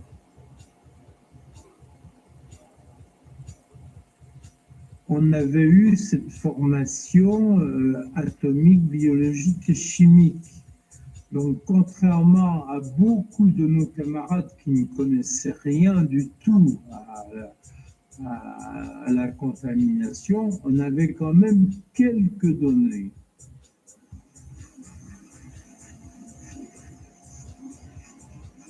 Vous savez qu'après l'explosion, il y avait un avion qui passait dans le nuage, qui faisait des prélèvements, donc il était contaminé. Quand il était ramené, il se posait à eau, il était décontaminé avec de l'eau et de la mousse. Et derrière l'endroit où on décontaminait, il y avait les terrains de tennis pour les militaires. Donc, il y a des gens qui ont été contaminés par la mousse, parce qu'ils jouaient au tennis et ils prenaient toute la mousse de nettoyage du vautour. Et aujourd'hui, je suis j'ai les problèmes de santé. Les douleurs que j'ai, ils sont dans les os et dans les intestins. Le travail consistait à faire des récoltes d'échantillons pour les surveillances des tirs, parce qu'il fallait toujours contrôler. On allait, on faisait, parce que c'était le travail, et on avait confiance en nos chefs, quoi, parce que nos chefs nous disaient, oh, il n'y a pas de problème, il n'y a pas de problème. Et lors d'un contrôle de routine, j'ai des contrôlés positifs. J'ai des contrôlés positifs.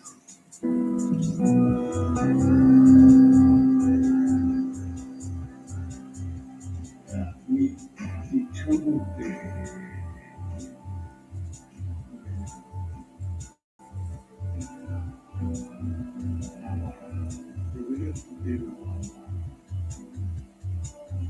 En particulier, ils ont donc la gratte.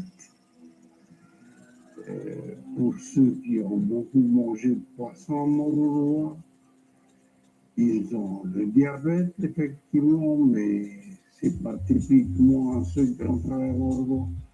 mais surtout des cancéreux, et des cancers de toutes sortes. Et en particulier aujourd'hui, on détecte de plus en plus des problèmes cardiovasculaires, très, très, très nombreux. Et je prépare leur dossier pour envoyer à l'avocat. J'ai eu des problèmes cardiovasculaires à 38 ans. J'ai eu des problèmes dermatologiques qui apparaissent, qui disparaissent. On n'a jamais pu déterminer de quoi il s'agissait. Ma maladie a été découverte en mars 1994. Ça a commencé un vendredi par un saignement du nez et je crachais du sang gras. Ça fait 4 jours après, je me suis présenté au chercher de l'hôpital Maman le matin. Et c'est là qu'on m'a expliqué par les médecins qui sont aux urgences que j'ai eu la décédie. On nous répond par les médecins militaires que M. Taha n'a pas travaillé sur un site à risque. Si Mouroua n'est pas un site à risque, qu'est-ce que c'est donc? Et ces rapports officiels des services de sécurité radiologique confirment no health hazard, par conséquent aucun danger pour la santé. Ceci est formel et tout le reste n'est que faribole, mensonge, naïveté, ignorance ou propagande, ce qui est beaucoup plus dangereux.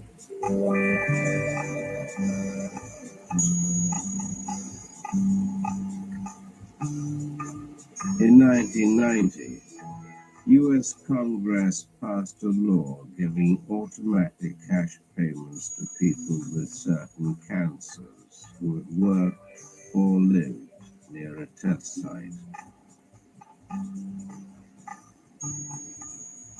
The French so far refused to pay any compensation.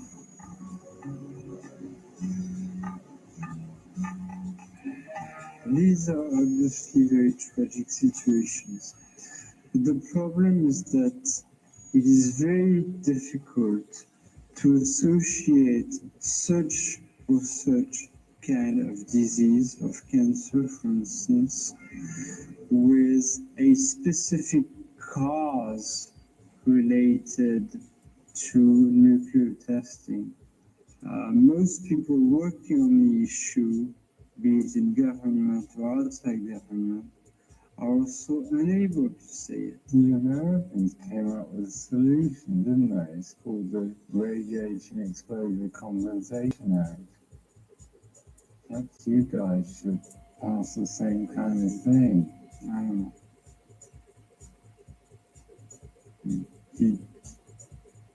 You don't have an opinion on that, or you don't wish to?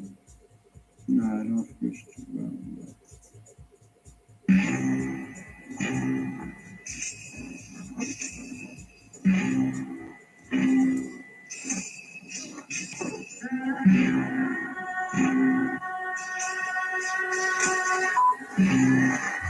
Nom de code Allah, force 20 kilotonnes, date 18 août 1973.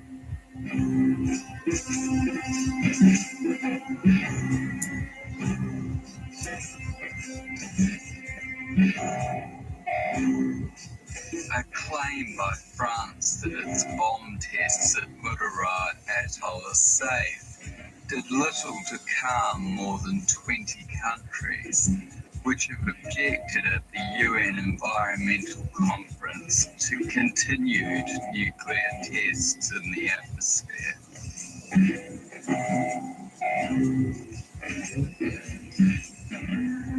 Tahitians remained largely in favor of the tests. But in New Zealand, environmental groups were sending protest boats to Mororoa.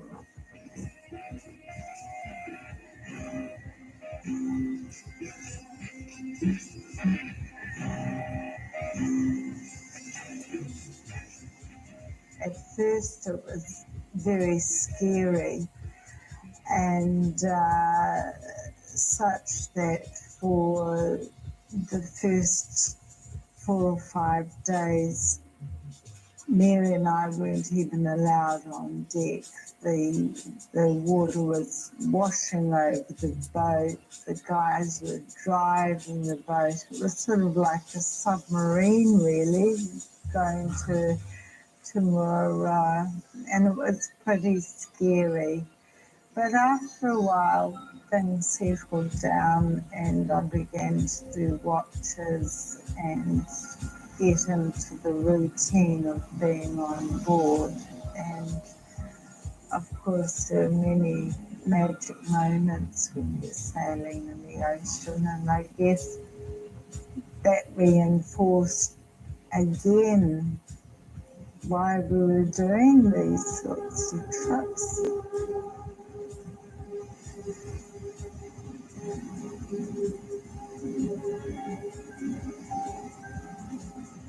The Governor of South Australia, Sir Mark Oliphant, yesterday condemned France as a bandit with a sawn-off shotgun holding the world to ransom. I've never seen the ocean so absolutely flat and calm. You can't see any horizon, just disappears from the boat and a mirror of the water, and then just comes up into the sky. I guess if we were going anywhere else other than to the test, it would be absolutely beautiful.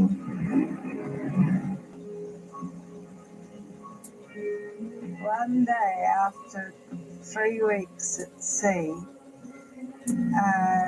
we knew we were right on our target, because the first thing we heard was this drone of an aeroplane buzzing over us.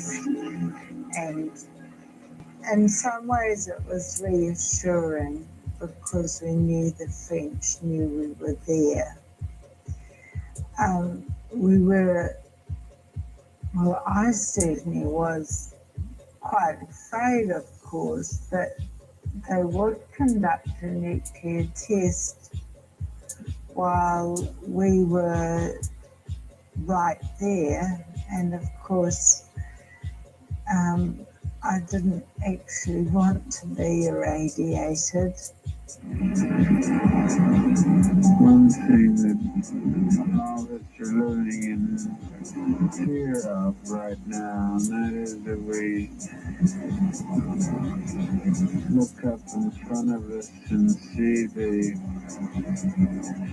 bomb go off. We see it very clearly now.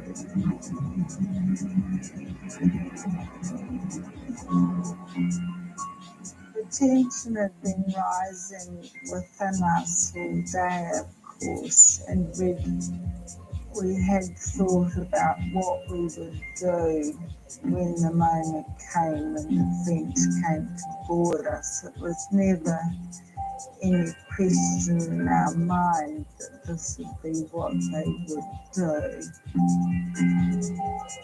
But I don't think any of us ever expected events to work out the way they actually did. Green PS3. You're still in the danger area defined in notice to mariners you received this morning. Stop. You are requested to keep off the above area, or at least sail immediately and join position 50 nautical miles west of Toria, where I will ensure your safety against nuclear effects. À chaque campagne de tir, Greenpeace envoyait des bateaux. Et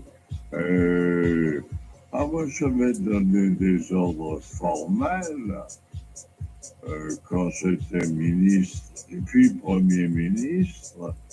J'avais donné des ordres formels pour que on arraisonne ces bateaux et que on les envoie se promener un peu plus loin.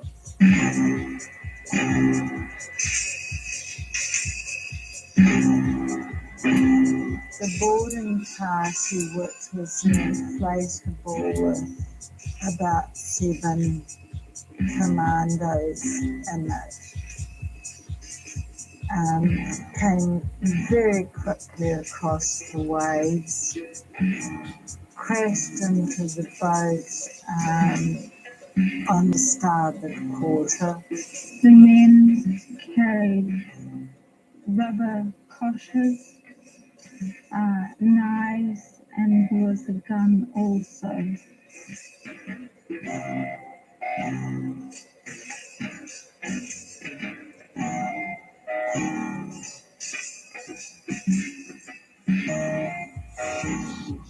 A couple of them scrambled on board and grabbed David. So through the viewfinder and the camera, I could see this kerfuffle and arms and legs everywhere. And then I realised that David was no longer at the helm. Mary, of course, was screaming. She was much closer to what was going on. And then I saw Nigel come out of the hatch. He was grabbed from behind, clubbed many times as he fell into the floor of the cockpit. He was kicked in the stomach, side and groin, and he then fell unconscious. Mary and I were pursued, manhandled. Do you consider that an act of piracy or not? I do, indeed, yes. The whole, whole works very illegal, very savage, the beating. I mean, this old treatment to girls, they just didn't even think about it. Il y avait quelquefois, au moment de l'arraisonnement de ces bateaux, qui étaient des petits bateaux, par les marins français, il y avait quelques échanges de coups, de enroyons. Mais enfin, jamais c'était terrible.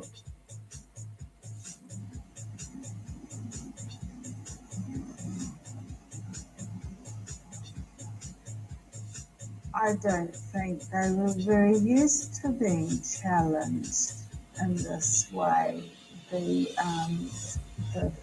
French military, and I think they were pretty pissed off. And I was glad to piss them off, and I think we were all glad that we were so successful. Their reaction to us showed that we were successful.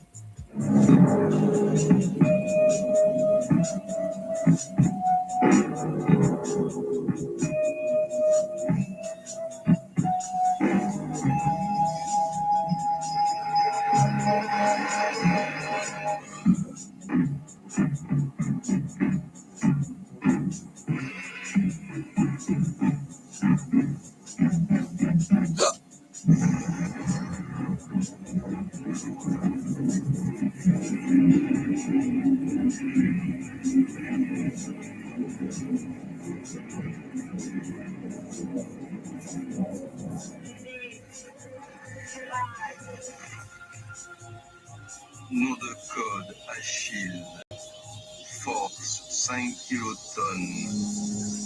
Date 5 juin 1975.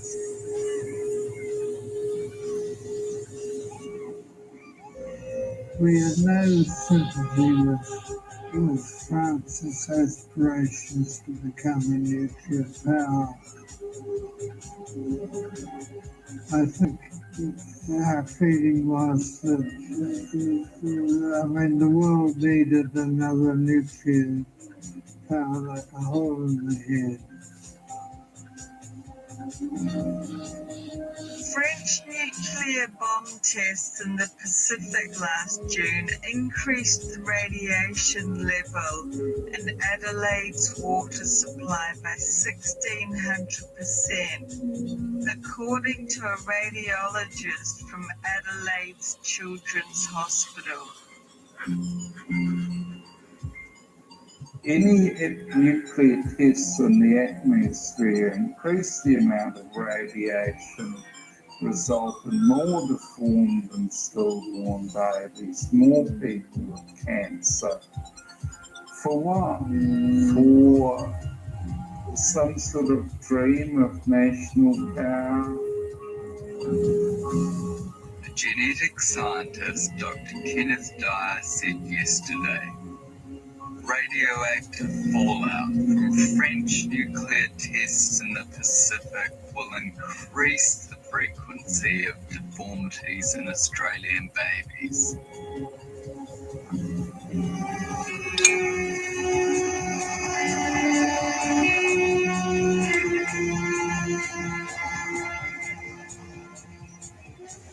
Australians are marching against war. Their objective is to end the French nuclear test in Polynesia. Following the popular mood, the New Zealand government has presented a petition to the International Court in The Hague. Australia has boycotted French products and broken off communications with Paris. Les Australiens et les Néo-Zélandais ont toujours été très hostiles aux tirs français. Je dis aux tirs français parce que ils ne disaient rien du temps des tirs anglais, des tirs américains. Ils se sont réveillés, si je peux dire, lorsqu'il y a eu des tirs français qui avaient lieu quand même beaucoup plus loin de l'Australie et de la Nouvelle-Zélande, alors que les tirs anglais étaient en Australie. They felt they were being discriminated against, and there was some element of truth in that. And how would you counter that? Well, we countered by saying that time had passed, things had changed. There's been a treaty, a partial test ban treaty in 1963, and in 1968 there's been a non-proliferation treaty, we felt that there was completely different situation. The World Court gave backing to Australia and New Zealand and their protest against French nuclear tests in the atmosphere of the South Pacific. The court ruled 8-6 in favour. The effect of this ruling, the equivalent of an interim injunction, restrains France from continuing a series of atmospheric nuclear tests in the region of the South Pacific.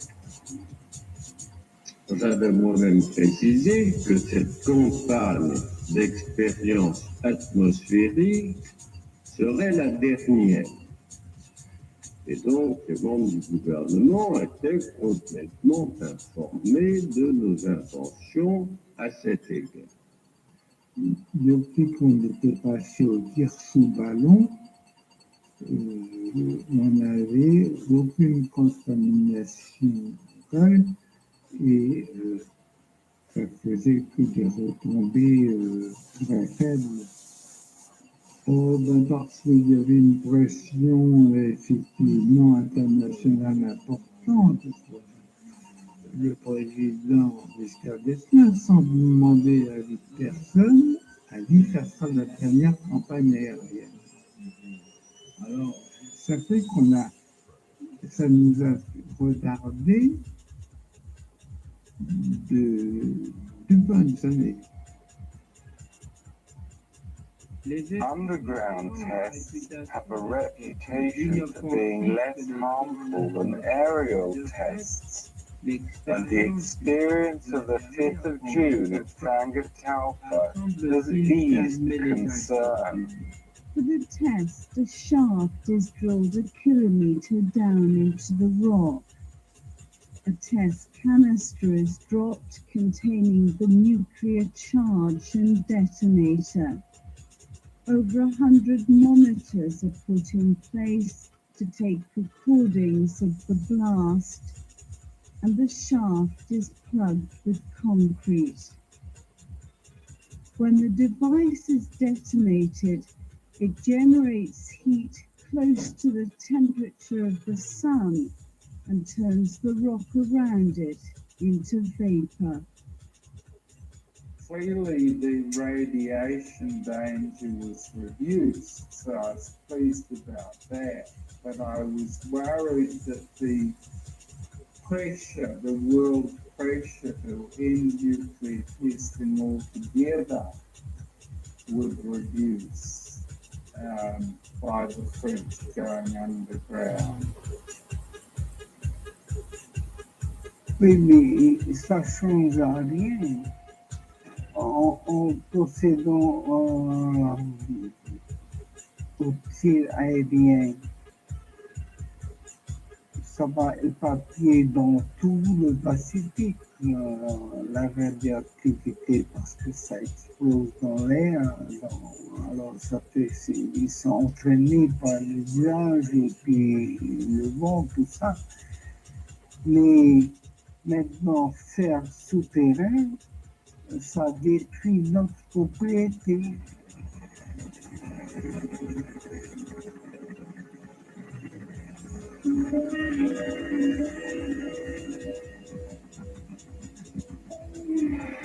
Il n'en reste pas moins une certaine radioactivité que nous libérions dans l'atmosphère.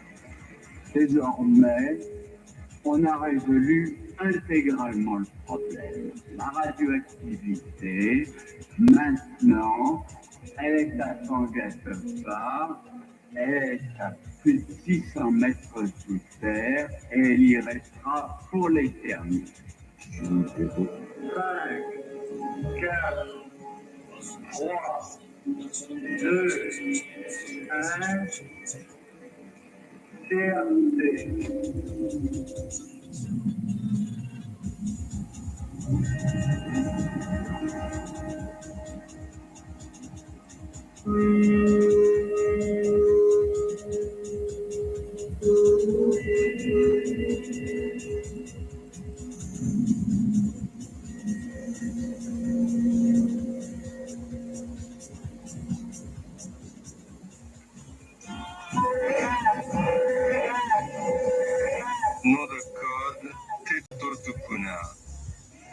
source inconnue.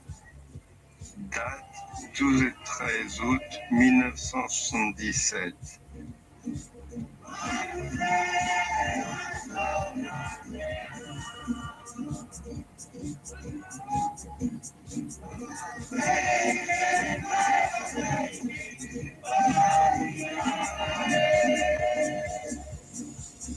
Once the COP arrived, behind the COP, behind the builders, came the merchants and started turning on and teaching the local population how to become consumers.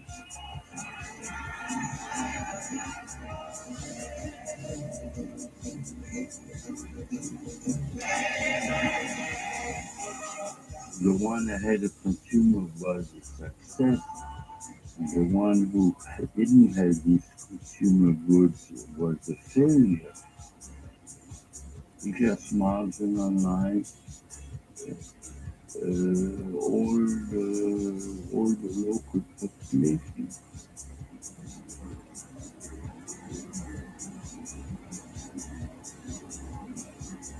My cousin is married to the mayor. I spoke to him the other day. I said, Mr. Cobra, I said, what are you doing to your town? With your stripteases and your pornographic films? He said, well, that's what the people want. Why they imported all this stuff? For the French, they like that sort of stuff, you see. Depuis que la France a introduit ces essais nucléaires, ça a bouleversé la vie sociale de toute la Polynésie, quoi, les habitants. Et puis c'est comme ça que nous, avec d'autres collègues, on a décidé de contrer ces essais nucléaires. Il faut faire quelque chose pour que ça arrête.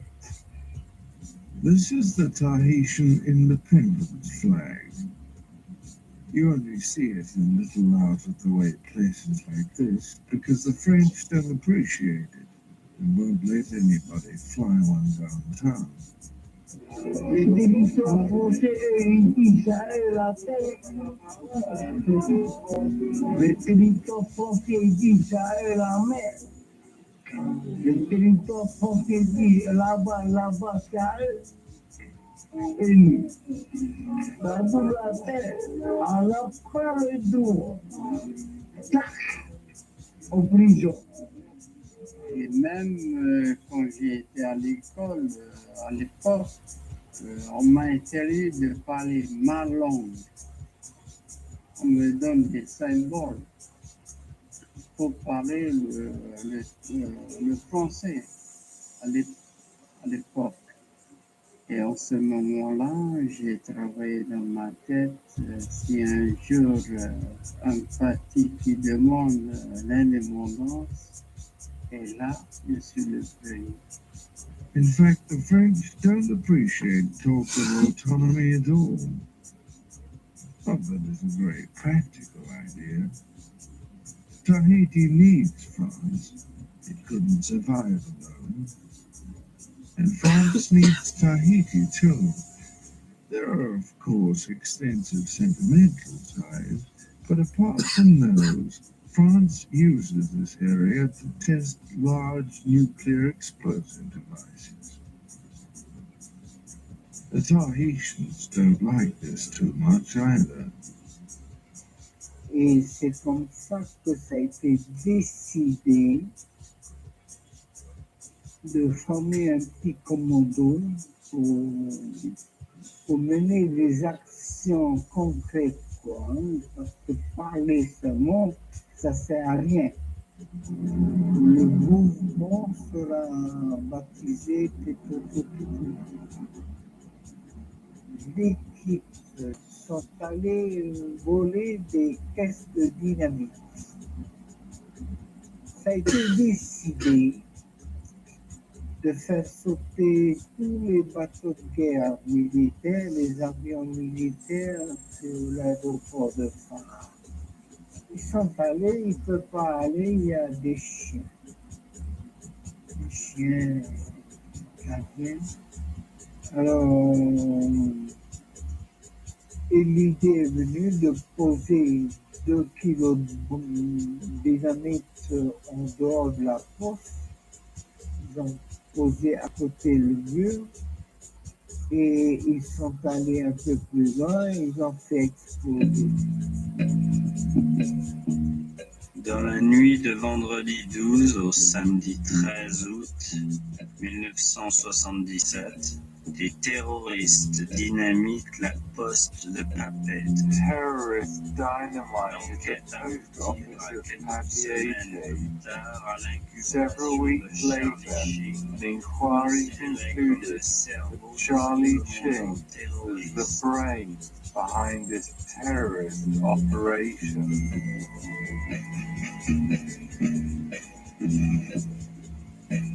Haïti connaît aussi ses pages noires. Pierre Châtillon 15 days after the dynamiting of the post office, Pierre de Anglejean was murdered in cold blood as he lay sleeping in his bed by a group of 4 gunmen who signed their name Tetoko Kupuna.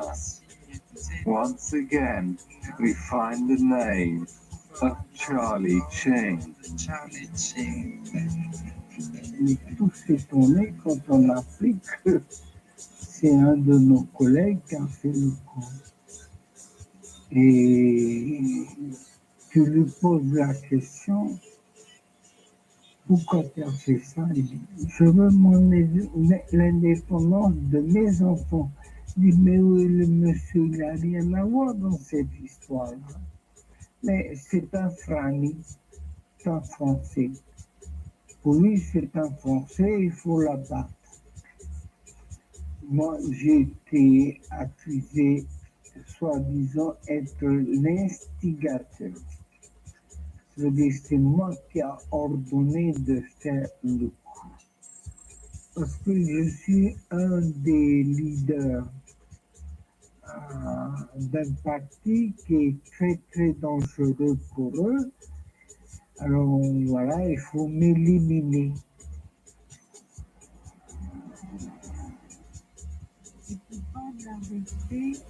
The guilty man arrested is a certain Charlie Ching, founder of Tetoko Kupuna.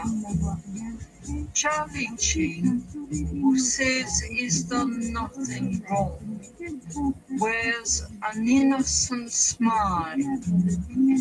He has refused to accept responsibility for the attack on the post office or the murder of Pierre d'Anglejean.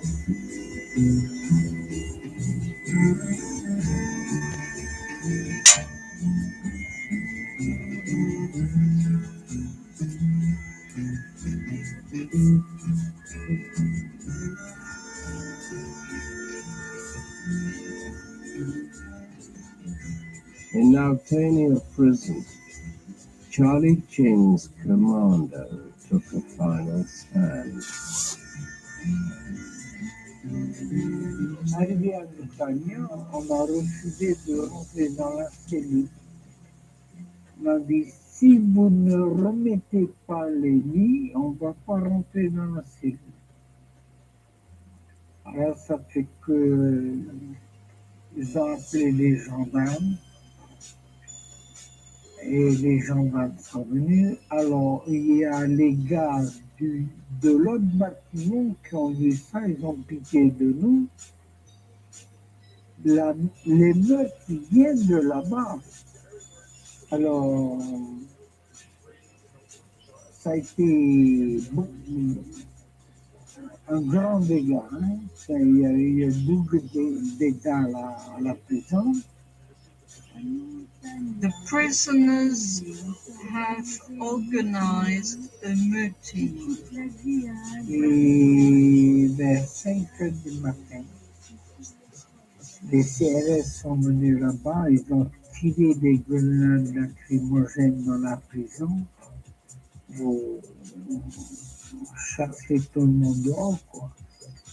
Et tout le monde sont sur la toiture.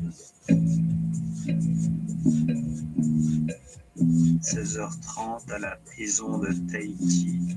Remove the prisoners who took control of the building after killing a prison guard, a family man with many children.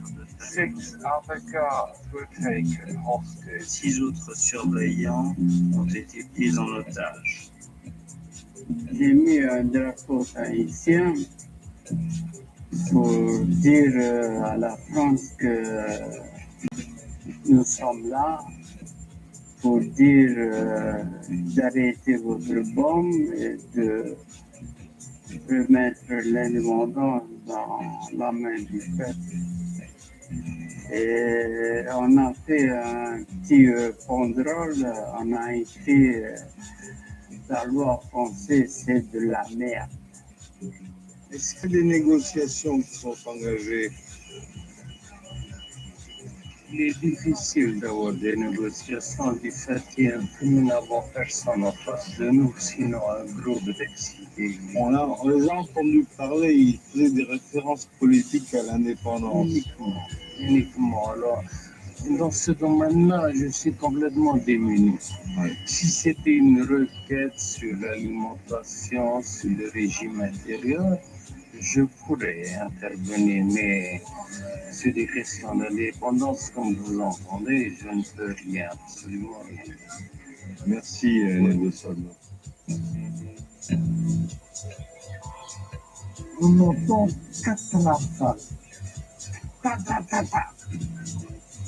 Il dit ça, c'est pas du pétard, c'est de vrais cartouches.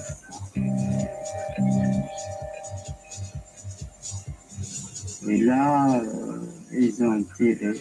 J'ai vu devant moi tomber 3 balles sur lui. J'ai piqué.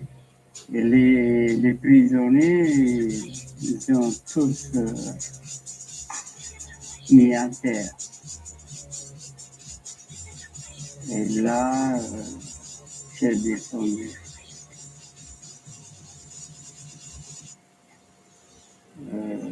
Au cellules. Parce que c'est terminé. Charlie Ching, leader of the world's only anti-nuclear terrorist cell, served 5 years in prison. Since his release, he stood for president. He came last, with less than 1% of the vote. If you would rather run a referendum today on independence in French Polynesia, I think you'd have 20% of yes and 80% of no. Why? Because people are not stupid over here, they know where the money comes from. On continue cette lutte parce que nous sommes sûrs et certains que demain, nous l'aurons cette indépendance. La France ne peut pas nous dominer éternellement. Elle est à 20 000 km, elle est obligée de rentrer chez elle et de nous ficher la paix ici. I mean, they argued that, France had no business testing a weapon that was principally designed to defend it in Europe, in the Pacific, which was very far away. Do you think that argument is credible? No. Why not? Because I don't even begin to understand it. What I said, or no, I don't even begin to understand the argument. But that France shouldn't, if France is testing a bomb designed to defend its own territory in Europe, that it shouldn't test that weapon on the other side of the world. Right. Because it's not France. Yes, it is. It's somewhere else. No, it's in France. The French nuclear weapons were tested in France. They were always tested in France. British nuclear weapons were sometimes tested in Australia. We didn't do that. We always tested on nuclear weapons on our French national territory. Not every country does.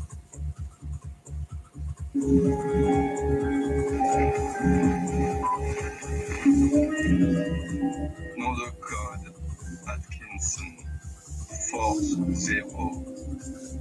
Date du 25 au 29 octobre 1983. Governments in this region couldn't say to France, we don't like nuclear weapons, so stop it. I mean, they did say that, but you couldn't get any further than that. And France would say, well, it's our national security, we make those decisions, sod off. They could say, we're concerned about the health and environment of our region, let us take a look.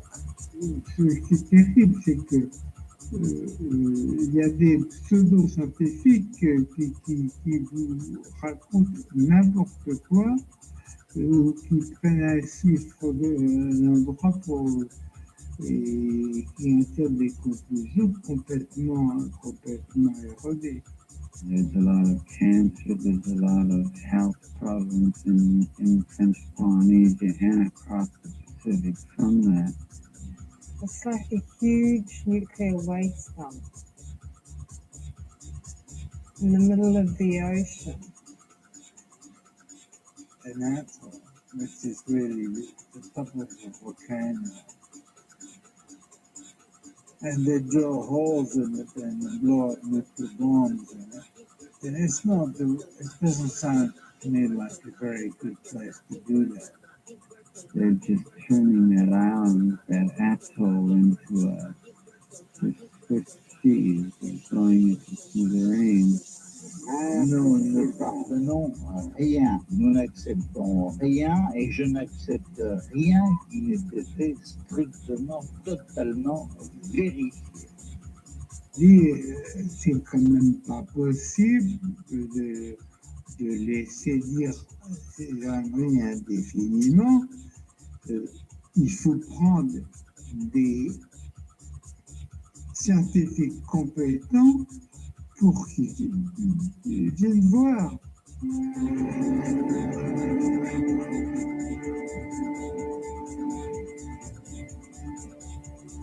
In October 1983, France invited a small team of scientists from Australia and New Zealand to survey Mururoa.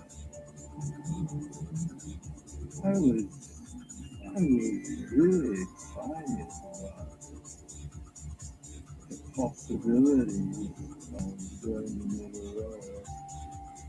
We were all nervous about what we could find, particularly who acted.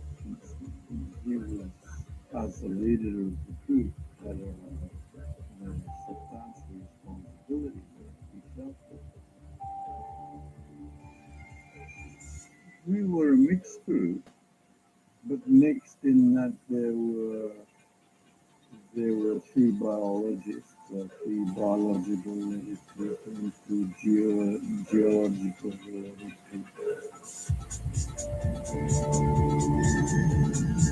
Wednesday, 26th October 1983, 7:30 a.m.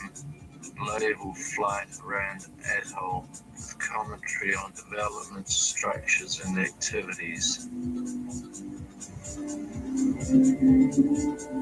I spent about a couple of hours in the water in the southern East Glass. I collected samples. We discovered cracks and crevasses. And what it did for me was to confirm that there had been substantial subsidence on the reef. Friday, 28th October, sampling program. Sailed at 1 a.m.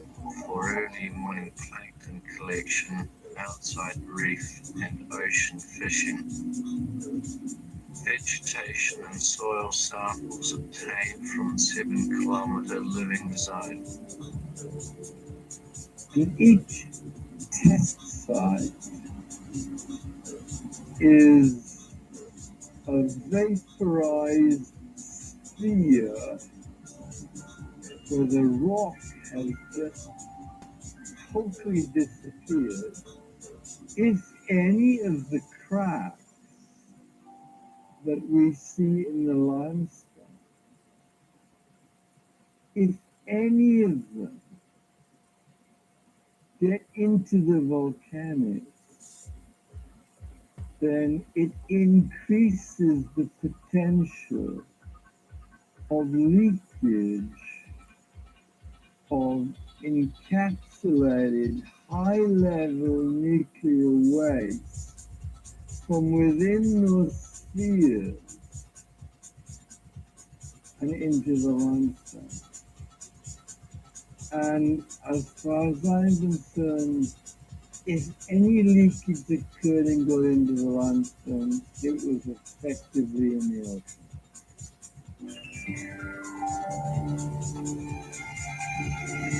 Gas trapped in coral sampled from living zone.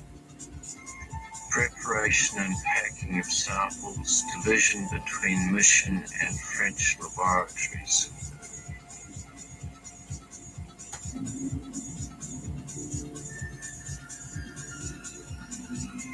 Conclusions. Traces of fallout from atmospheric tests are detectable only at levels far below those of health significance. Venting of gaseous and volatile fission products from the underground test sites does occur at the time of detonation. Waste management at Mururoa was poor. It is now very good. Et je savais très bien que si des scientifiques de ce nom regardaient la situation, ils ne pourraient que constater qu'il y avait beaucoup moins ailleurs qu'il était à Mururoa qu'en Bretagne ou en Auvergne. Si on appliquait les normes imposées les écologistes, nous devrions évacuer la Bretagne et le Massif central. Donc, Nouvelle-Zélande pouvait dormir sur ses 2 oreilles.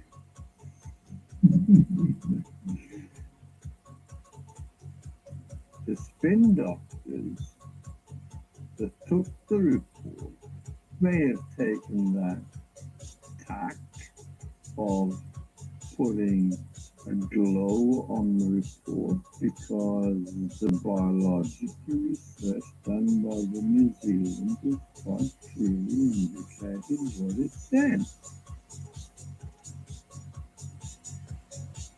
The geological evidence which related to venting, to the integrity of the atoll, to subsidence, to the potential for leakage, probably was construed in the context of, well, it'll occur if it occurs many hundreds of years into the future. So it doesn't carry the same weight. All the terms that were agreed to were in fact followed, and where it came to a sensitive defense area, yes, we knew we'd be constrained there, and we were. Mais il y a quand même certaines zones où ils ne pouvaient pas aller. Oui, c'est exact. Il y avait une partie qui avait été un peu contaminée, enfin même contaminée par des effets aériens et donc sur lesquels il y avait effectivement du plutonium. C'était une zone effectivement où on n'allait plus normalement. Enfin, on y allait éventuellement, mais alors peut-être pas. C'est trop zèle pour leur montrer ce qu'on fait. The short-term scenario is that it leaks within 10, 20 years. The long-term scenario is not that it could, but that it will. It is highly probable that leakage will occur in the tank in 5 years.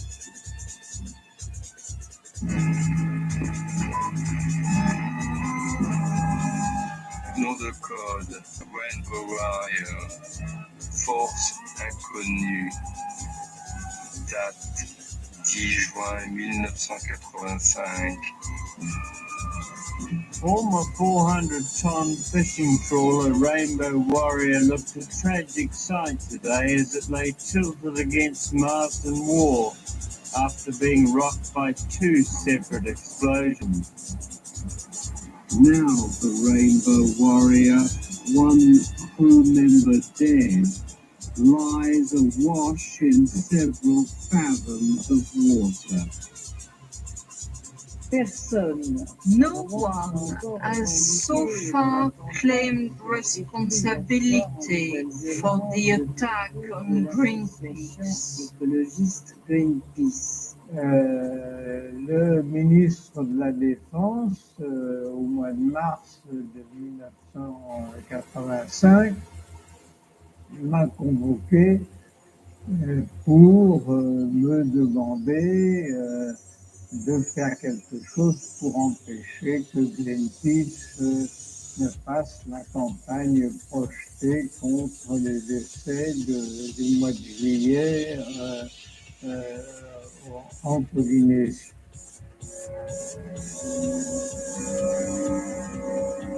This was to be the last port for 4 weeks at sea at Mororo. Time for last-minute planning. L'esprit, c'était finalement qu'il faut absolument empêcher que Greenpeace ne puisse faire sa campagne médiatique. Vous, services secrets, essayez de trouver quelque chose. Voilà, bon. This is the first ship that I certainly know of that has been employed in New Zealand. The rear of the Rainbow Warrior was considerably underwater, particularly at high tide. The people on board the ship were taken back to the police station to be interviewed, and it was at that stage it was discovered that a person was missing. Fernando was dead. He drowned. So we lost someone who was a colleague and a friend, which was the first thing. And then there was this kind of shocking response to what Greenpeace was doing. And it was something that happened to New Zealand. It didn't just happen to Greenpeace.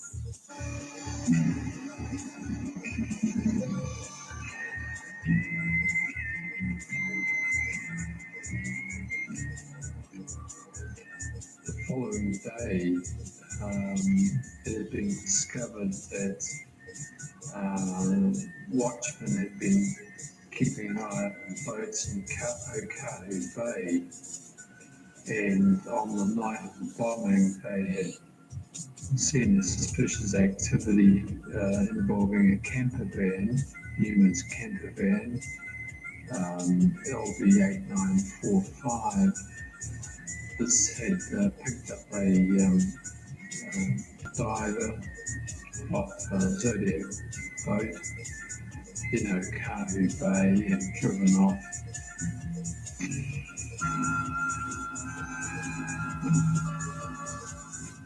The camper van had been hired with the name of Talan and Sophie Tironge, a couple on a Swiss passport but with a Paris address. The inquiries we made in Switzerland indicated that the passports were false. The first major breakthrough in the investigation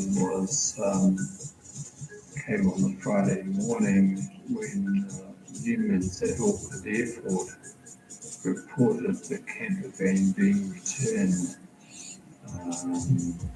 The Tironge couple were still at the airport. They were waiting for their refund, their check refund, because they had returned the camper van early. And that gave us time to get to the airport and locate them. They were meant to drop the van in Wellington, but had checked in at Auckland.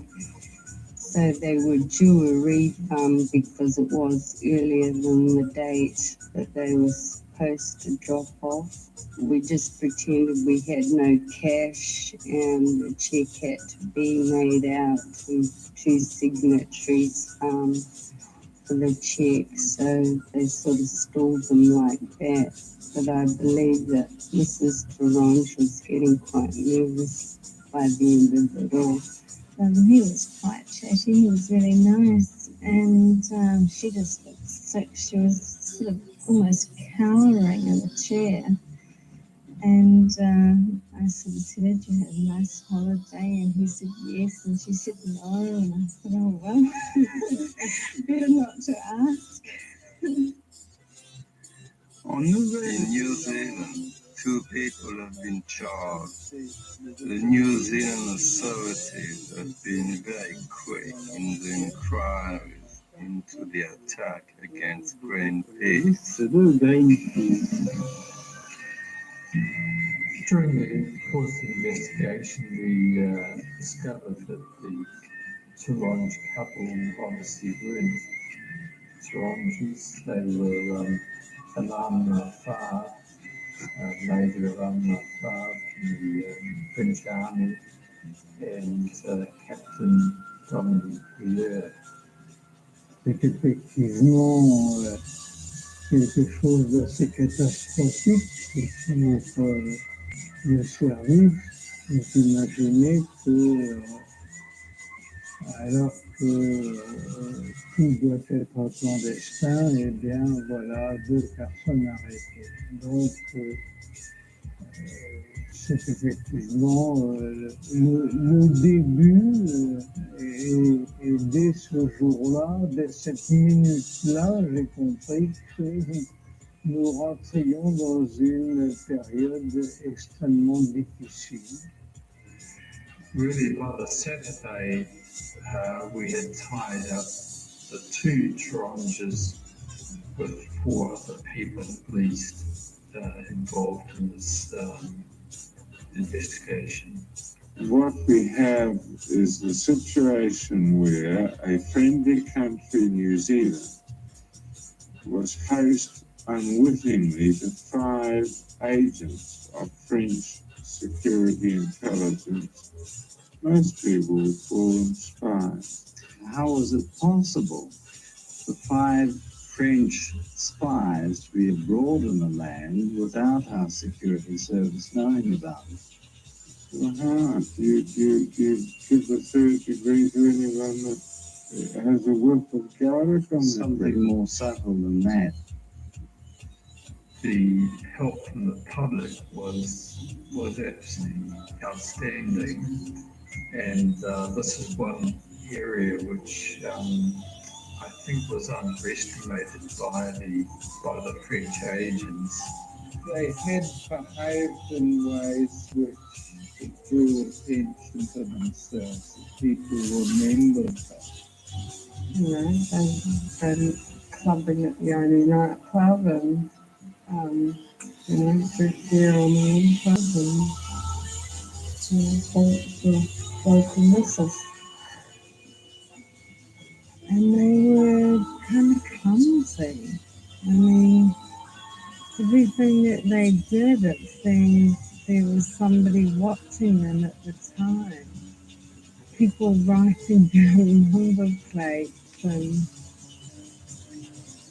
yeah, it was a total farce. The crew drew little pictures of Rainbow Warrior on serviette, and they were sort of making jokes about it. And the owner of the pizzeria actually kept the serviette. It's on the wall there. The amazing story of the commander that sang the Rainbow Warrior is unfolding. Le Monde, par exemple, affirme dans son... Le Monde suggests that the Secret Service carried out the operation. Qui ont commandité et probablement exécuté l'opération. The French government is considering a special parliamentary inquiry into the bombing of the Greenpeace flagship Rainbow Warrior. Prime Minister Laurent Fabius hinted at the move, a rare procedure in France, after finally admitting that French agents carried out the bombing. The Prime Minister's words left no more room for doubt. Agents of the CGSE sank this boat, he said, referring to the initials of the French Secret Service. They were acting on orders. Reverberations from the Rainbow Warrior bombing continue to shake the French government.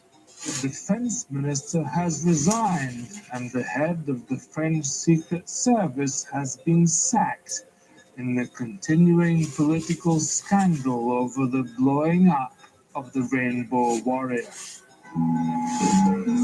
A New Zealand court convicted 2 French agents of manslaughter and sabotage in the sinking of the Rainbow Warrior. They were sentenced to 10 years in prison. But a government deal saw them both back on French soil within 2 years. The difficulty from this perspective is that we had done our work, if you like. We had located them, we had arrested them, charged them, and whatever happened after that was really out of our control. Within hours of the departure, France paid New Zealand millions of dollars compensation and sent a promised apology for the act of sabotage. In the French, it has more words to it, if you look at it. In the English, it says apology. That is what is wanted. We don't want any flowery language. We've got from the government of the Republic of France an apology, and that is without precedent. I mean, they obviously didn't think they were going to get caught. But nevertheless, I mean, it was a really violent response, so indicative of what we were opposed to in terms of nuclear weapons, that it only made people feel more reassured that what we were doing was right. C'est pas une honte, mais pour la France, mais c'est quand même un très mauvais coup médiatique et c'est une très mauvaise image. Les actions de Greenpeace s'inscrivent dans la ligne des stratégies révolutionnaires. J'ai vu Greenpeace après comme un des fers de lance, un des moyens de cette opposition soviétique d'abord.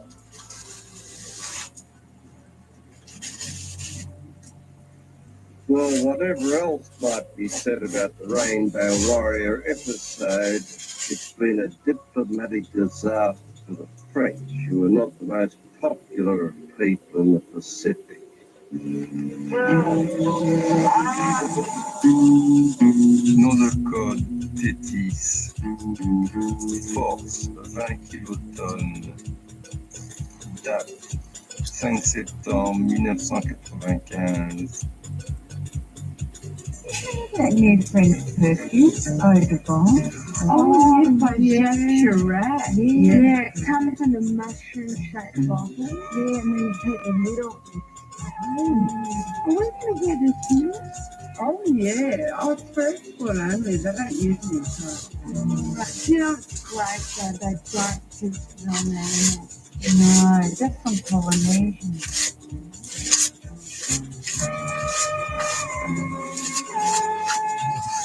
In 1992, President Mitterrand had suspended nuclear testing.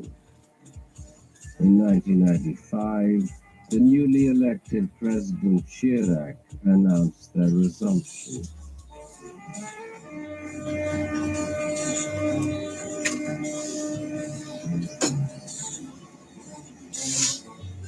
The final series of tests were needed from a technical point of view to make sure that the French nuclear deterrence could remain operational for decades to come.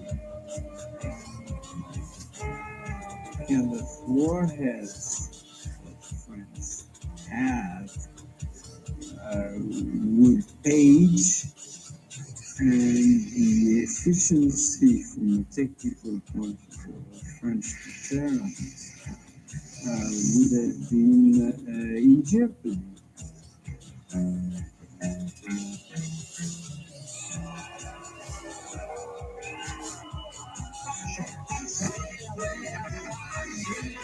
Chirac is my name, bombing species is my game.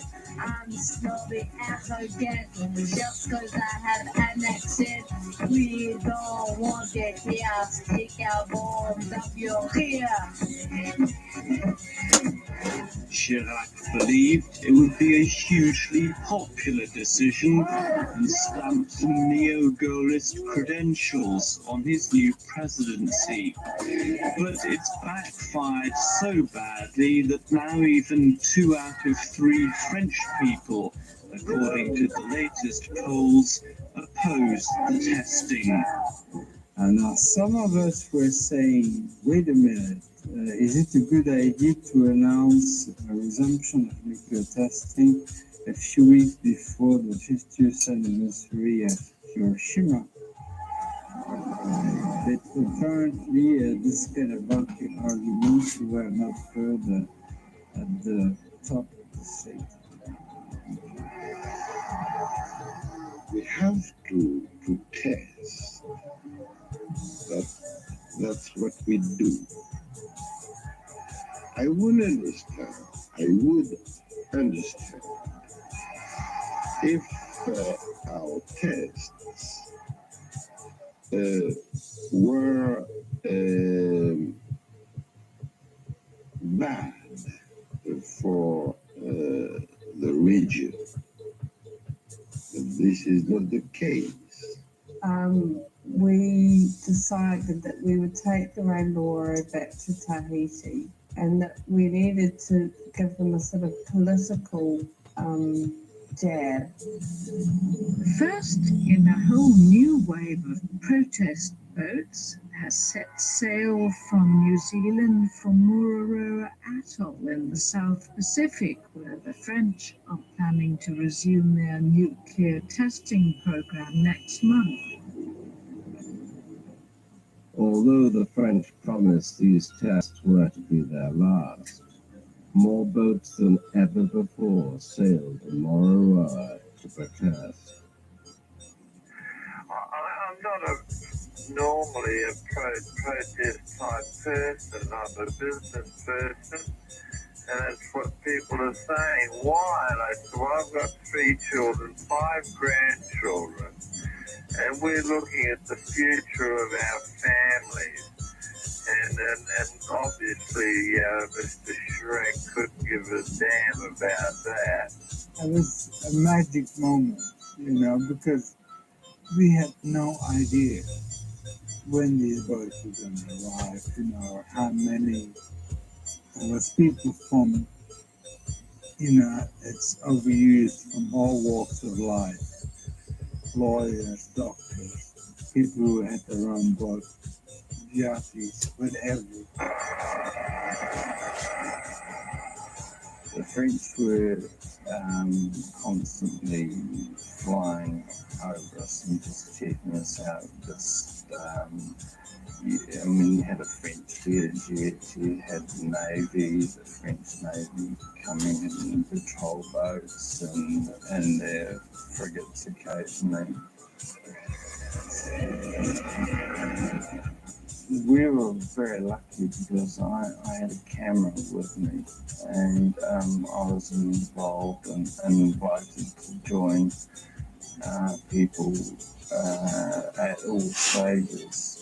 But I really do think that somebody in the film.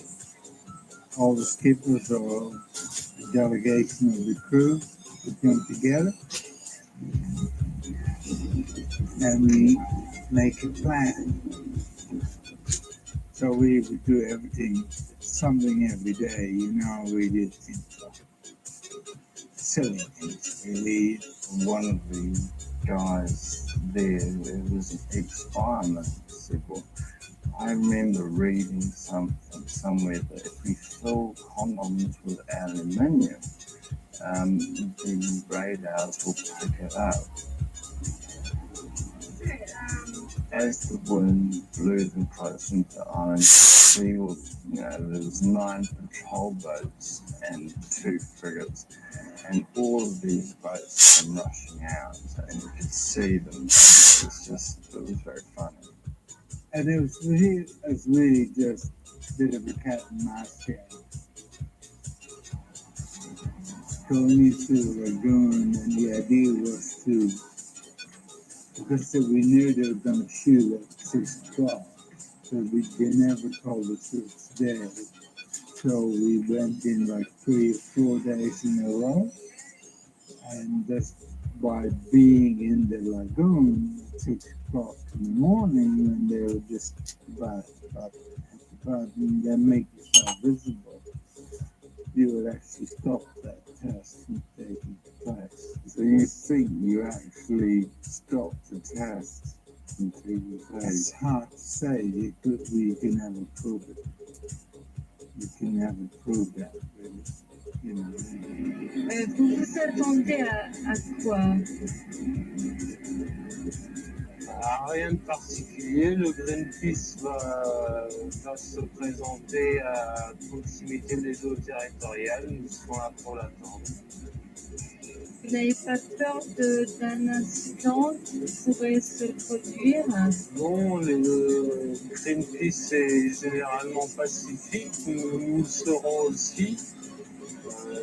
Nous mettrons les moyens qu'il faut, mais dans un esprit pacifique et le plus coopératif possible.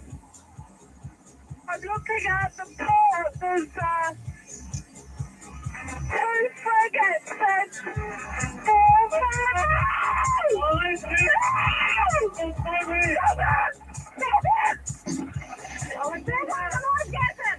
Stephanie Mills of Greenpeace describing the moment when 150 French commandos stormed the Rainbow Warrior, firing tear gas and arresting the crew.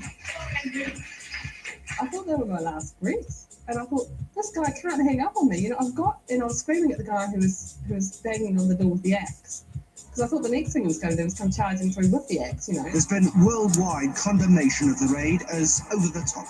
As news came in of the raid, the French were quick to explain themselves. Yves Dautrieux of the Foreign Ministry. You can hear the helicopter. Tried to go in, French Navy asked them not to go, but it's legal according to French law, according to the international law. When asked for our identity, we said that our name was Fernando Pereira, the Portuguese photographer who was killed when the Rainbow Warrior was bombed exactly 10 years ago today. So, could anything make the French budge? Well, I don't think so, because they've faced so much pressure already from all over the world. Alain Juppé, the Prime Minister, says, we're not going to change our policies, we're going to pursue them by all means necessary. They do seem to be very much set in their ways at the moment.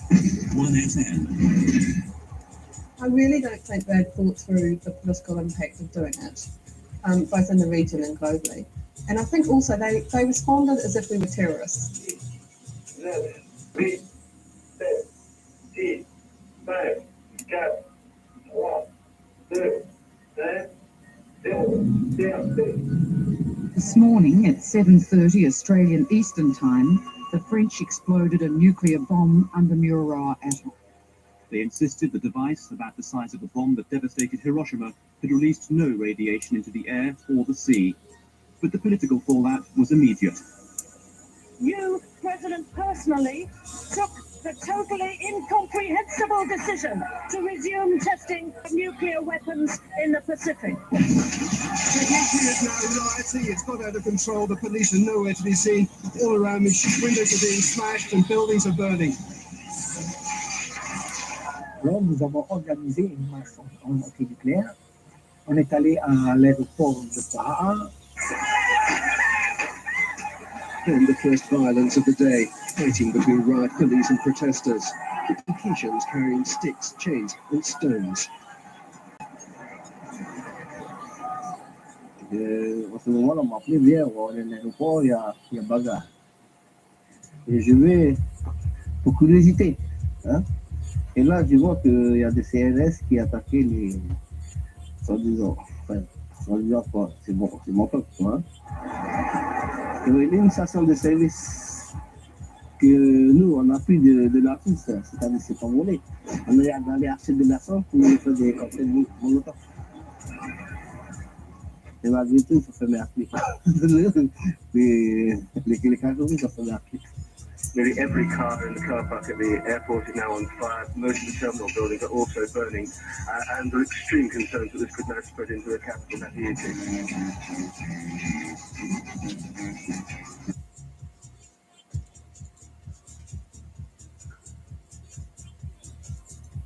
When the protests began to erupt, the French government thought, okay, we're going to right this wrong. This is going to be bad for a few months, but then things will get back normal after 1 year or 18 months.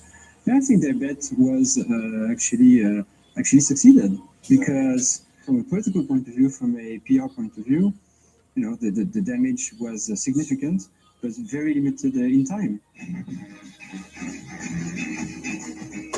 On the 27th of January 1996, France completed its last nuclear test in the Pacific.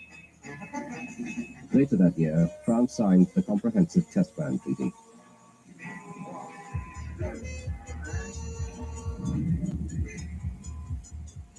Chers compatriotes, je vous annonce ce soir l'arrêt définitif des essais nucléaires français.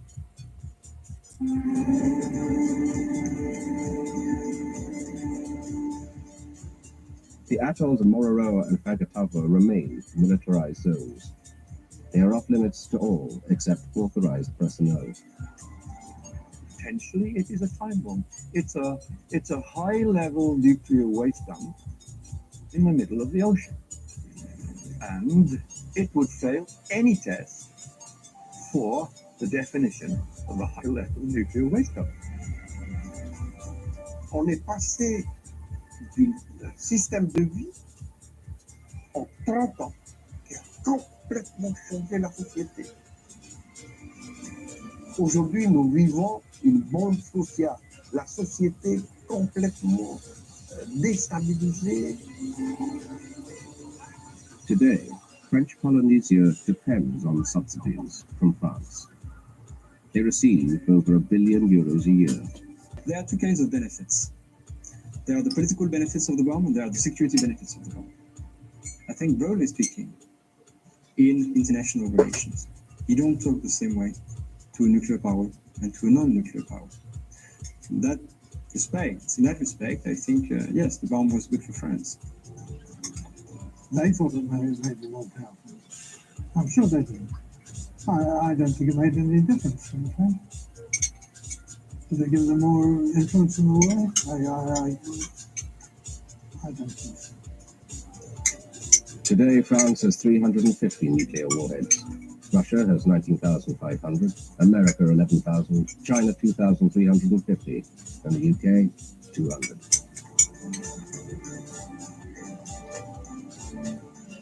La France a une appellation ici chez nous en Polynésie d'être la mère patrie. Est-ce que ça, c'est le comportement d'une mère de laisser son enfant comme ça au désœuvrement? C'est les gens avec qui j'avais partagé une partie de ma vie. Et aujourd'hui, je les ai perdus. Parce que je défends une cause qui n'est pas juste pour eux. À quel moment une cause est juste? Au moment où on touche à une vie. Est-ce qu'on a le droit de vie et de mort sur une population? Non. Aujourd'hui, je dis non.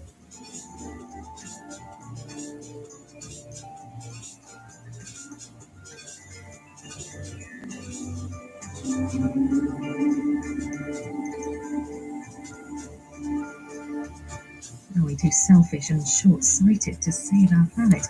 Tomorrow, don't miss a BBC4 studio debate with David Attenborough, Jane Goodall and Richard Dawkins. That's at 7.